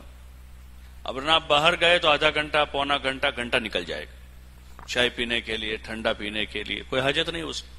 چہل قدمی مسجد کے صحن میں کر لیں. بھائی کھانا کھایا ہے، چہل قدمی کر لیں، تو مسجد کے صحن میں تھوڑی دیر چہل قدمی کر لی تو اس میں کام چل جائے گا. اور پھر اس کے بعد بستر بچھا دے. کھانا اور سونا بھی اجتماعی عمل ہے. جیسے نا سفر، مشورہ، تعلیم، فرض نمازوں کے بعد کی مجلسیں جو ہوتی ہیں، ظہر بعد، عصر بعد، مغرب بعد، فجر بعد، وہ بھی اجتماعی کام ہے. اس میں سارے ساتھی موجود رہیں. ایسے کھانا اور سونا اجتماعی عمل ہے. رات آرام کے لیے سارے ساتھی بستر لگا دیں. موقع بموقع، گاہے بگاہے کھانے سونے کے آداب کا مذاکرہ کریں تاکہ اس کی مشق رہے، ہم کو سنتوں یاد رہیں، دعائیں یاد ہوں. کھانا سونا بھی ہمارا سنت کے مطابق. ہر آدمی اپنا خود کا بستر بچھاوے، اور بستر میں بہت پتلی چادر نہ بچھا، ذرا موٹی چادر بچھا، یا اس کو دوہری چوہری کر لیں. اسی طرح موسم سردی کا ہے تو امید تو ہے سب اوڑھنے کا بھی لے کر آئے ہوں. سردی کا موسم ہے تو اس حساب کا سامان رکھیں. ورنہ لوگ کہتے ہیں جماعت میں ٹھنڈی بہت لگتی، کیونکہ گھر میں وہ کمبل اوڑھتے ہیں، چادر لے کے جاتے ہیں، تو کیا ہوگا وہاں؟ تو ٹھنڈی تو گھر میں بھی تھی، لیکن گھر میں اوڑھنا بچھونا مضبوط ہوتا ہے تو نہیں لگتی ہیں. اور جماعت میں آدمی چادر لے کے چلا گیا پتلی سی. موسم جیسا ہو ویسا بستر رکھے. ٹھیک ہے انشاءاللہ. اور سارے ساتھی اپنا بستر بچھاوے. ہر آدمی اپنا بستر الگ بچھاوے. ایک بستر پر 2 آدمی نہ سو. اور ہر آدمی کا اوڑھنا بھی الگ الگ ہو. اوڑھنا بچھونا ایک بستر بچھاوے، تھوڑی سی جگہ چھوڑ دیں، پھر دوسرا بچھاوے. بالکل قریب بھی نہ بچھاوے، بہت زیادہ دور بھی نہ، تاکہ زیادہ پنکھے وغیرہ استعمال نہ کرنے پڑے. قریب میں ہوں گے، مثلا ایک لائن میں ہے تو 5-6 پنکھے چلیں گے، 12 آدمی سو جائیں گے. اور ہر آدمی ایک پنکھا چلائے گا تو 12 پنکھے چلیں گے، اتنی بجلی زیادہ جائے گی. یہ وقف کا مال ہے، اس کا مسئلہ تو سب کو پتہ ہے. یتیم کے مال کی طرح اس کا حکم. وقف کے مال کا حکم یتیم کے مال کی طرح ہوتا. تو اس میں سے آدمی بقدر ضرورت، بوقت ضرورت اتنا استعمال کر سکتا، ضرورت کے بقدر. تو اب ضرورت یہ تھی کہ بھئی ایک پنکھے میں 2 سو سکتے ہیں آرام سے، لیکن نہیں سوئے، ایک وہاں سویا، ایک وہاں گیا، تو یہ زائد استعمال ہو رہا. اس کا خوب خیال کرے اور ایک طرف آرام کر لے تاکہ باقی حصہ کھلا رہے مسجد کا. چھوٹی مسجد ہے، 12 آدمی ہے تو 6 آدمی ایک طرف ہو گئے، 6 آدمی ادھر ہو گئے، بیچ کی جگہ خالی رہ گئی. مقامی لوگ رات میں کوئی تہجد کے لیے آتے ہیں، مستقبل کوئی رات میں دیر سے نماز کے لیے آتے ہیں، تو بیچ کا خالی چھوڑ دیا، 2 طرف سو لیے. تو اس طریقے سے سب ساتھی آرام کر لے سنت کے مطابق. اور اگر ضرورت پیش آئے رات میں پیشاب کی، استنجے کی، غسل کی، تو اکیلے نہ جاؤ، اپنے کسی ساتھی کو جگا لے اور ساتھ میں جاؤ. کوشش کریں کہ فارغ ہو کر سوئے رات. استنجا وضو کر لیا آخر میں، پھر اس کے بعد سنت کے مطابق آرام کر لیں. پھر بھی ضرورت پیش آ گئی کبھی تو کسی ساتھی کو جگا لیں اور اپنی ضرورت سے فارغ ہو جائے، پھر اس کے بعد آرام کر لیں. رات آرام کے لیے تو آرام کرے، اس دن کام کے لیے فجر کے بعد سے اپنا کام شروع کر دیں. ورنہ بعض جماعت فجر بعد 15 منٹ مجلس کرتے ہیں، پھر سو جاتے ہیں، پھر چائے پیتے ہیں، پھر سو جاتے ہیں، پھر 12 بجے کھانا کھاتے ہیں، پھر سو جاتے ہیں، پھر ظہر کے بعد مجلس ہوتے ہیں، پھر سو جاتے ہیں، پھر 3 بجے 3:30 بجے چائے پیتے ہیں، پھر تعلیم کرتے ہیں، پھر عصر سے 15 منٹ پہلے پھر سو جاتے ہیں. تو مقامی لوگ سوچتے ہیں کہ کون سی مخلوق ہے یہ، جب آتے ہیں یہ سوئے ہوئے ہوتے ہیں. تو ایسا نہ ہو. رات آرام کے لیے، دن کام. فجر کے بعد تازہ دم، بستر کو سارا اچھی طریقے سے گول کریں. کیا کریں؟ بستر کو کیا کر دیں؟ گول کر دیں، اس کو کور کے اندر ڈال دیں، اوپر سے رسی باندھ دیں، پھر اس کو ایک طرف رکھے، چادر ڈال دیں تاکہ اس کی اور آپ کی نظر ایک نہ ہو. بستر سے تکیے سے نظر ملتی ہے نا تو فوراً وہ اپنی طرف دعوت دیتا ہے، وہاں بیٹھا ہے ادھر آ جاتا ہوں. تو اس کو سلیقے سے لگا دیں. رات میں آرام کر لے، آپ تازہ دم اٹھیں، سست نہ اٹھیں. حضور علیہ السلام نے پناہ مانگی ہے سستی سے، دعا میں ہے اعوذ بک من الکسل، سستی سے پناہ مانگی. کیوں زبردستی آدمی سست بنے؟ پھر ٹیک لگایا، پھر پیر لمبے کیے، پھر دوسرا لمبا کیا، پھر ہاتھ ایسے کیا، تو یہ تو گویا کہ سستی کی عملی مشق کر رہا ہے. کیا کر رہا ہے کہ سستی کی. آپ دیکھیں کہ جو یہ کھیل کود والے ہوتے ہیں وہ رات میں سوتے سوتے بھی چستی کی مشق کرتے، وہ سونے کے اوقات میں بھی کچھ ایسی حرکتیں کرتے ہیں کہ جس سے وہ چست دکھے. وہ بیمار بھی جو ہے نا اس طرح سے چلتے ہیں کہ تندرست دکھیں. آپ دیکھیں کھیل کود والے ہیں، ایسے یہ فلم انڈسٹری والے ہیں اور اس لائن کے لوگ ہیں، وہ بڑا خیال کرتے ہیں اپنا. 80 سال تک وہ ایسے ہی دکھتے ہیں جوانوں کی طرح. تو وہ وجہ یہ ہوتی ہے کہ بے وقت سوتے نہیں ہیں، بے وقت کھاتے نہیں ہیں، ایران توران کھاتے نہیں ہیں، اپنی ضرورت کا کھاتے ہیں، ورزش کرتے ہیں، اور ایسے بوڑھے بھی ایسے چلتے ہیں کہ جوان دکھے. اور جب آدمی کو کسی کام کا بوجھ ہوتا ہے، جیسے مدرسے میں پڑھنے کا، مطالعے کا، تکرار کا، تو آدمی کو بچپن سے عادت ہو جاتی ہے بہانہ بنانے کی. کس کی عادت ہو جاتی؟ بہانہ بنانے کی عادت ہے کہ آدمی آدھا گھنٹہ پڑھا ہے، استاد سامنے دیکھ رہا نگران، تو آدمی اس طرح کی وہ کرتا ہے گویا کہ سر میں درد ہے، استاد جلدی چھٹی دے دے. تو آدمی جان بوجھ کر ایسا کرتے کرتے کرتے اس کا عادی ہو جاتا ہے. تو پھر وہ اس کے زندگی کا جز بن جاتا ہے. ایسا کیا ہو جاتا ہے؟ جزو زندگی بن جائے. سست رہنا، ٹیک لگانا، پیر پھیلانا، ایسے سر کو جالنا، ادھر سب یہ ساری چیزیں جو ہیں وہ آدمی کی یعنی ایک شرافت کے خلاف کی چیزیں. دوسرا آدمی سست ہو جائے گا تو اپنا ہی نقصان کرے گا. کیا کرے گا وہ؟ اس لیے چست رہے. بستر برابر لپیٹ دیا، تہجد میں اٹھے، ختم، اب سونا نہیں، اب سونا نہیں ہے، ختم کر دیا. 1 دن 2 دن 3 دن ذرا سر بھاری ہوگا، آنکھوں پر خمار رہے گا، لیکن جا کے ٹھنڈے پانی سے منہ دھو لے. کیا کریں؟ آپ بزرگوں کے قصے پڑھو گے اندر اس میں کہ رات میں نیند آ رہی تھی تو ایسا کیا انہوں نے، وضو کر لیا اور یہ کیا اور کھڑے ہو گئے اور قیام کر لیا. اپنے آپ کو نیک لوگ جو ہے نا اپنے آپ کو اپنے نفس کے ساتھ ان کی لڑائی رہتی ہے ہر وقت. کس کے ساتھ؟ اپنے نفس کے ساتھ لڑائی رہتی ہے ان کی، کہ کبھی کوئی نیک عمل میں سستی کر دی تو پھر دوسرے دن اس کی سزا دیتے اس میں کہ آج تہجد کی 4 رکعت نہیں پڑھی، آدھا گھنٹہ پہلے نہیں اٹھا تھا، کل 1.5 گھنٹہ پہلے اٹھنا پڑے گا. اور روزانہ 4 پڑھتے تو آج 12 رکعتیں پڑھنی ہے. تو پھر دوسرے دن سے وہ بھی سیدھا ہو جائے گا کہ بھئی آج آدھا گھنٹہ نہیں اٹھا تو کل کیا کرے گا؟ 1.5 گھنٹہ اٹھائے گا. آج اگر آدھا گھنٹہ تعلیم میں دیر کی نا تو 1 گھنٹہ مطالعہ کرنا پڑے گا فضائل کا. تو پھر دوسرے دن دیکھو آپ اپنے آپ آنکھ کھل جائے گی اور وقت پر آپ سب سے پہلے تعلیم میں بیٹھ جاؤ. لیکن یہ کون کرے گا؟ کون کرے گا؟ امیر صاحب کریں گے کہ ہم کو کرنا پڑے گا؟ یہ تو ہر آدمی کو خود کرنا ہوگا. یہ کام ترغیب کے راستے سے ہے. یہاں کوئی سپروائزر آئے گا نا لکڑی لے کے کٹ کٹ کٹ کٹ کٹ کٹ کٹ کٹ ہوتا ہے نا مدرسے میں دوپہر میں آواز آتی ہے نا لکڑی کی، تو ایسے آواز آئے گی کہیں سے. آپ کو یہاں تو اتنا ہو کہ بھئی ساتھی کو اس طرح سے جگہ ہو، پہ دھیرے دھیرے اس کا پیر ہلاؤ، ذرا آہستہ آہستہ اس طرح سے اٹھائیں گے. کوئی زور سے چلائے گا نہیں، کوئی بولے گا نہیں، کوئی لکڑی نہیں ہوگی. آپ کو آہستہ آہستہ، کیونکہ ہمیں خود کو عادی بننا ہے. کرو گے انشاءاللہ؟ تو رات آرام کے لیے اور دن کام کے لیے. دن میں آرام. ہمارا ایک ساتھی تھا وہاں ایک ملک میں تھے ہم لوگ، تو وہاں کا مقامی ساتھی جڑا تھا. وہ فجر بعد سونے کا عادی تھا بیچارہ، ہمارے ساتھ جڑ گیا جماعت میں. اب ہمارا نظام بنتا تھا فجر بعد ملاقاتوں کا، تو وہ اسی طرح بھاری سر ایسا بیٹھے، لیکن وہ ترجمان بھی وہی تھا تو اس کو جانا پڑتا تھا سب جگہ. تو وہ پھر جب ملاقاتوں میں ایسے آوے تو یہاں تعلیم کا حلقہ تیار ہوئے.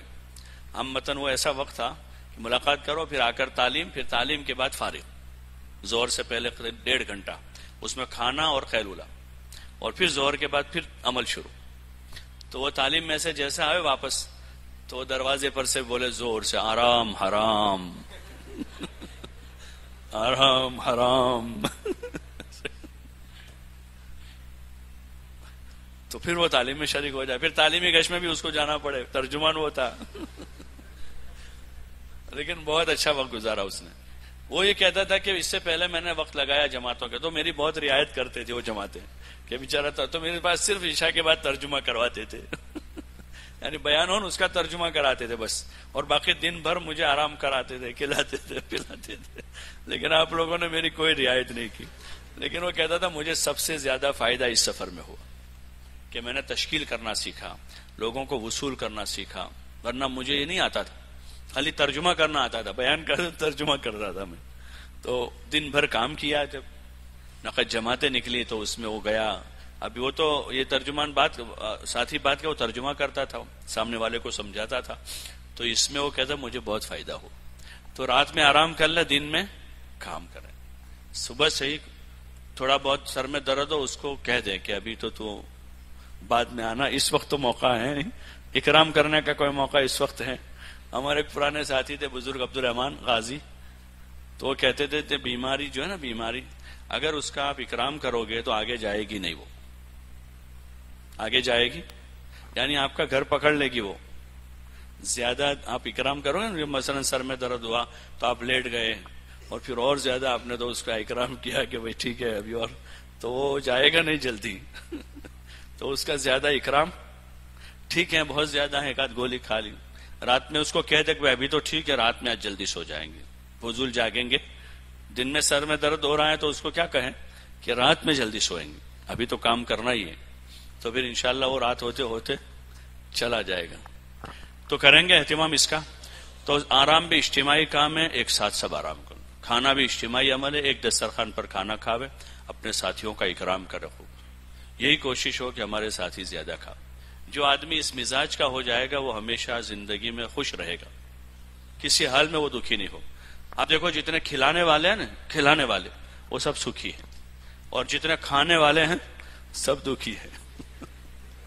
ان کو ہر وقت یہ رہتا ہے بھائی کون کھلائے گا آپ وہ روز نیا آدمی تلاش کرتے, چائے پلانے والا, ناشتہ کرانے والا.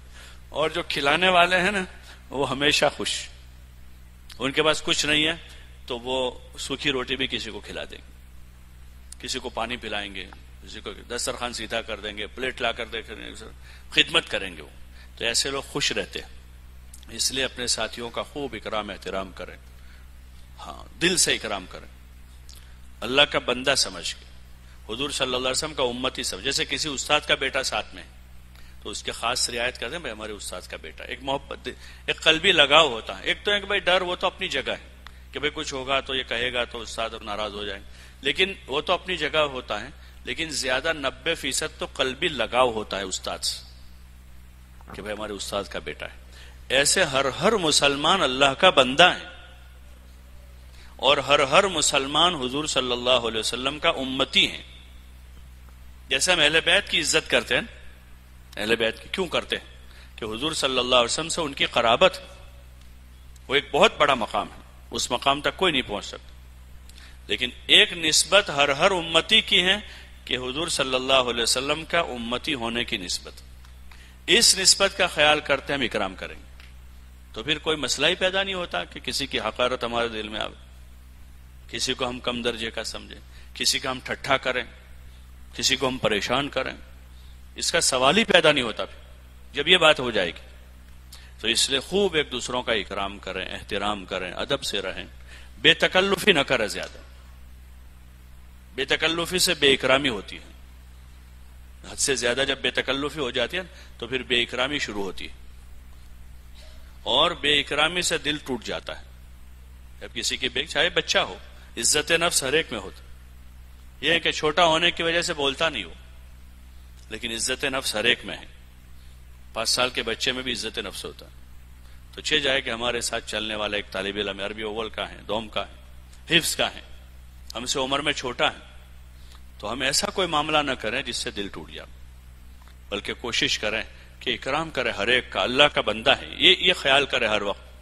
حضور صلی اللہ علیہ وسلم کا یہ امتی مخلوق اللہ کی عیال ہے, الخلق عیال اللہ, ان حدیثوں کو یاد کرو، جو اکرام کی حدیثیں ہیں اور خدمت کی حدیثیں ہیں، تو پھر اس میں کوئی وہ نہیں رہے گا، چھوٹا بڑا ہر ایک کی خدمت کرے۔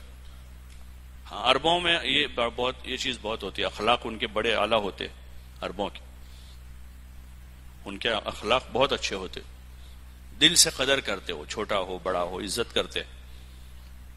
ہمارے ماحول میں یہ چیز نہیں ہے، اس لیے ہمیں مشق کرنی پڑے گی۔ بھائی کتابت کی مشق نہیں کی ہے، چاہے آدمی بخاری شریف پڑھ کے آیا بھی، اس سال دورہ پورا کر کے آیا، لیکن کتابت کی مشق نہیں ہے تو رائٹنگ کیسے ہوں گے، تحریر کیسی ہوگی؟ بولو نا بھائی، اچھی نہیں ہوگی۔ ایسے ہم نے مشق نہیں کی اخلاق کی، تو چاہے ہم دورہ پڑھ کے آئے، لیکن اخلاق تو بنانے پڑیں گے۔ تو نیت کرتے ہیں انشاءاللہ اکرام کریں، کھانے پینے میں، سونے میں، رہنے سہنے میں، اور خدمت کریں۔ چھوٹا لڑکا بھائی ہے، کپڑے دھونے کی زیادہ اس کو مشق نام کو ہے تو ہم اس کے کپڑے دھو دیں، کیا حرج؟ اگر ہمارا اپنا بھائی ہوتا تو دھو دیتے، نہ دھو دیتے۔ یہ ہمارا مسلمان بھائی ہے، دل ٹوٹ رہا ہے اس کا تو اس کا دل جوڑنے کی کوشش کریں۔ خدمت لینے کی کوشش نہ کرے، کسی سے خدمت لینے کی کوشش نہ کرے، بلکہ خدمت کرے۔ اور یہی ایک بھائی کپڑا دھو دے، کھانا پکا لیا، دسترخوان اٹھا دیا، جسمانی خدمت نہیں، پیر دبانے کی، سر دبانے کی، اس کی تو حاجت نہیں ہوتی عموماً اس عمر میں۔ والدین ہیں، بڑی عمر کے ہیں، ٹھیک ہے، باقی جسمانی خدمت، پیر دبانا، سر دبانا، وہ تو خود ہی آدمی اپنا سر میں تیل ڈال لے، اپنی ضرورتیں خود پوری کر لے۔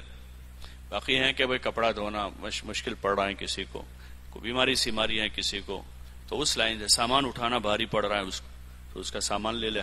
خدمت کے برتن ہوتے ہیں، کوشش کریں کہ ہم یہ سعادت لیں کہ ہر وقت ہم اٹھائیں گے، کیا حرج؟ ان کاموں میں باری نہ لگاویں، روزانہ کی خدمت میں بھی، اس میں بھی، بلکہ بشاشت سے ہم خود کرنے کی کوشش کریں۔ پھر امیر صاحب جس کو کہہ دیں، بھائی 4 آدمی تیار ہے اٹھانے کے، ان میں سے ایک کو امیر صاحب نے کہا آپ اٹھا لو، اور باری ہوگی تو آج میں اٹھاؤں گا، کل مجھے خیال بھی نہیں آئے گا کہ میں اٹھاؤں۔ ایسے خدمت میں بھی باری ہوگی تو آج میں نے کر لی تو میں اب آرام سے 4 دن تک انتظار کروں گا کہ 4 دن تو میرا نمبر آئے گا۔ تو اس میں باری نہ لگاویں، بلکہ روزانہ پوچھیں بھائی کون کون تیار، پھر اس میں ترتیب سے بھائی آج انہوں نے کر لی تو کل یہ کر لے، پرسوں یہ کر لے، لیکن باری نہ لگاویں، ورنہ خدمت کا جذبہ ختم ہو جاتا ہے اس سے۔ باری والے کام سے کیا ہوتا ہے کہ جذبہ خدمت، اپنی باری آئے گی تو کریں گے، باقی درمیان میں ہے تو ہمارے اس میں آتا نہیں۔ وہ ایک آدمی نے ملازم رکھا تو اس کو کام بتایا کہ بھائی دیکھو روزانہ جھاڑو لگانا ہے اور یہ کرنا ہے، وہ کرنا ہے، وہ کرنا ہے۔ پھر وہ کوئی بھی کام بتاتا تو پرچی کھول کے دیکھتا تھا کہ میری پرچی میں آتا ہے یہ کام۔ تو ایسا نہ ہو، بلکہ ہر خدمت کے لیے ہم تیار رہیں، بشاشت کے ساتھ۔ جھاڑو لگانا ہے، مسجد صاف کرنی ہے، سامان اٹھانا ہے، خدمت کے برتن، تو ایسے کاموں کو کریں گے انشاءاللہ۔ ایسے ہی جو ہیں کچھ کام ایسے ہیں جس میں کم وقت لگانا ہے، کھانے پینے میں، سونے میں، جائز ضروریات میں، اور ضروری بات چیت۔ کھانا پینا، سونا، جائز ضروریات یعنی پیشاب، پاخانہ، وضو، غسل وغیرہ، اور ضروری بات چیت جو آپس میں باتیں کرتے ہیں، تو ضروری باتیں کم سے کم وقت میں پوری کر دیں، اس میں کم سے کم وقت لگا۔ کچھ کام وہ ہیں جو بالکل نہیں کرنے، کچھ کام جس کو بالکل کرنا کسی پر رد نہیں ہے، کسی پر رد نہیں ہے، کہ ہم اپنے بیان میں، اپنی باتوں میں، باہر ملاقاتوں میں گئے ہیں تو ہمیں تو سب کو جوڑنا ہے، بریلوی بھی آئیں گے، اہل حدیث بھی آئیں گے، جماعت اسلامی والے بھی ملیں گے، یہ بھی ملیں گے، وہ بھی ملیں گے، تو ہم کسی کا رد، بلکہ ایمان اعمال کی بنیاد پر سب کو فضائل کی بنیاد پر اٹھاؤ، سب کو کیا کریں، فضائل کی بنیاد پر اٹھاؤ، سب سے ملے ہم۔ ہاں بحث و مباحثے میں نہ پڑے، بحث و مباحثے میں اس میں ہم سلام کر کے پھر واپس آ جاؤ۔ کوشش ہم کریں اپنی بات رکھیں، ایمان اعمال بنانے کی اور امت میں محنت کرنے کی بات رکھیں، پھر اگر چھوڑ دے اس بحث مباحثہ نہ کرے، کسی سے بھی نہ کرے۔ اس محنت میں وہ موضوع نہیں، اس محنت میں تو فضائل کو بنیاد بنا کر لوگوں کو ترغیب دینا ہے، لیکن ملنا سب کو ہے۔ کچھ لوگ ہیں نہیں پسند کرتے، جائیں گے سلام مصافحہ کریں گے، ان کو کوئی غلط فہمی اللہ کرے ہم سے دور ہو جائے، ہمارے ذریعے سے ہوتا ہے۔ مہمان جماعت جاتی ہیں تو بستیوں میں بہت سے ایسے کٹر لوگ جو مقامی لوگوں کی بات نہیں سنتے تھے، جماعت گئی سن، اور علماء طلباء کی جماعتوں سے اس لائن کا بہت فائدہ ہوا، وہ گئے تو ان سے اور زیادہ مانوس ہو گئے، قریب ہو گئے، ان کے اشکالات دور ہو گئے، ان کو غلط فہمیاں تھی ختم ہو گئی۔ ایک ملک میں ہم لوگ تھے تو وہاں پر ایک مسجد کے سلفیوں کی مسجد تھی، تو وہ امام تھے وہاں کے، تو دونوں دن برابر وہ ہماری ساری چیزوں کو دیکھتے تھے، ہمارے کام میں تعلیم میں بیٹھے، بیان میں بیٹھے۔ دوسرے دن بیان کے بعد تشکیل چل رہی تھی اور انہوں نے کھڑے ہو کر اشکال کر دیا۔ انہوں نے کہا کہ تمہارے ہندوستان میں کروڑوں لوگ غیر مسلم ہیں، آپ ان پر محنت نہیں کرتے اور ہمارے یہاں محنت کے لیے آئے ہو۔ تو پورا مجمع بیٹھا ہوا ہے، تو میں نے ان سے کہا کہ ابھی ٹھہر جائیے، ابھی تشکیل چل رہی ہے، تشکیل ختم ہونے کے بعد اپنے بیٹھتے ہیں۔ تو بیٹھ گئے، وہ شریف آدمی تھے۔ پھر تشکیل ختم ہوئی تو ہم لوگ ان کے ساتھ بیٹھے۔ پھر میں نے ان سے کہا کہ دیکھو ہم آپ کو دعوت دینے کے لیے نہیں آئے ہیں، کہ آپ تو ماشاءاللہ ہم سے پرانے مسلمان ہیں، آپ کے باپ دادا سے تو ہمارے باپ دادا کو اسلام ملا ہے، ہم تھوڑا آپ کو اسلام سمجھانے آئے۔ ہمارا آنے کا مقصد کچھ اور ہے آپ کے ملک میں، کہ ہمارے ہاں تو کہ ہمارا تو پورا ملک غیر مسلموں کا تھا ایک زمانے میں، لیکن آپ کے باپ دادا آئے یہاں سے تو ہمارے وہاں لوگوں نے اسلام قبول کیا، اب آپ لوگوں نے آنا چھوڑ دیا تو پھر وہ رک گیا ہے، تو ہم تو آپ کو بلانے آئے ہیں۔ تو پھر وہ جو ہے بھاگ گئے۔ تو ہمارے ساتھ ایک مقامی ساتھی تھے، میں نے ان سے کہا کہ ان کے گھر جائیں گے اپنے، تو انہوں نے کہا یہ سلفی ذہن کے اس لیے اشکالات کرتے رہتے ایسے، کوئی بات نہیں، اپنے ان کے گھر جائیں گے۔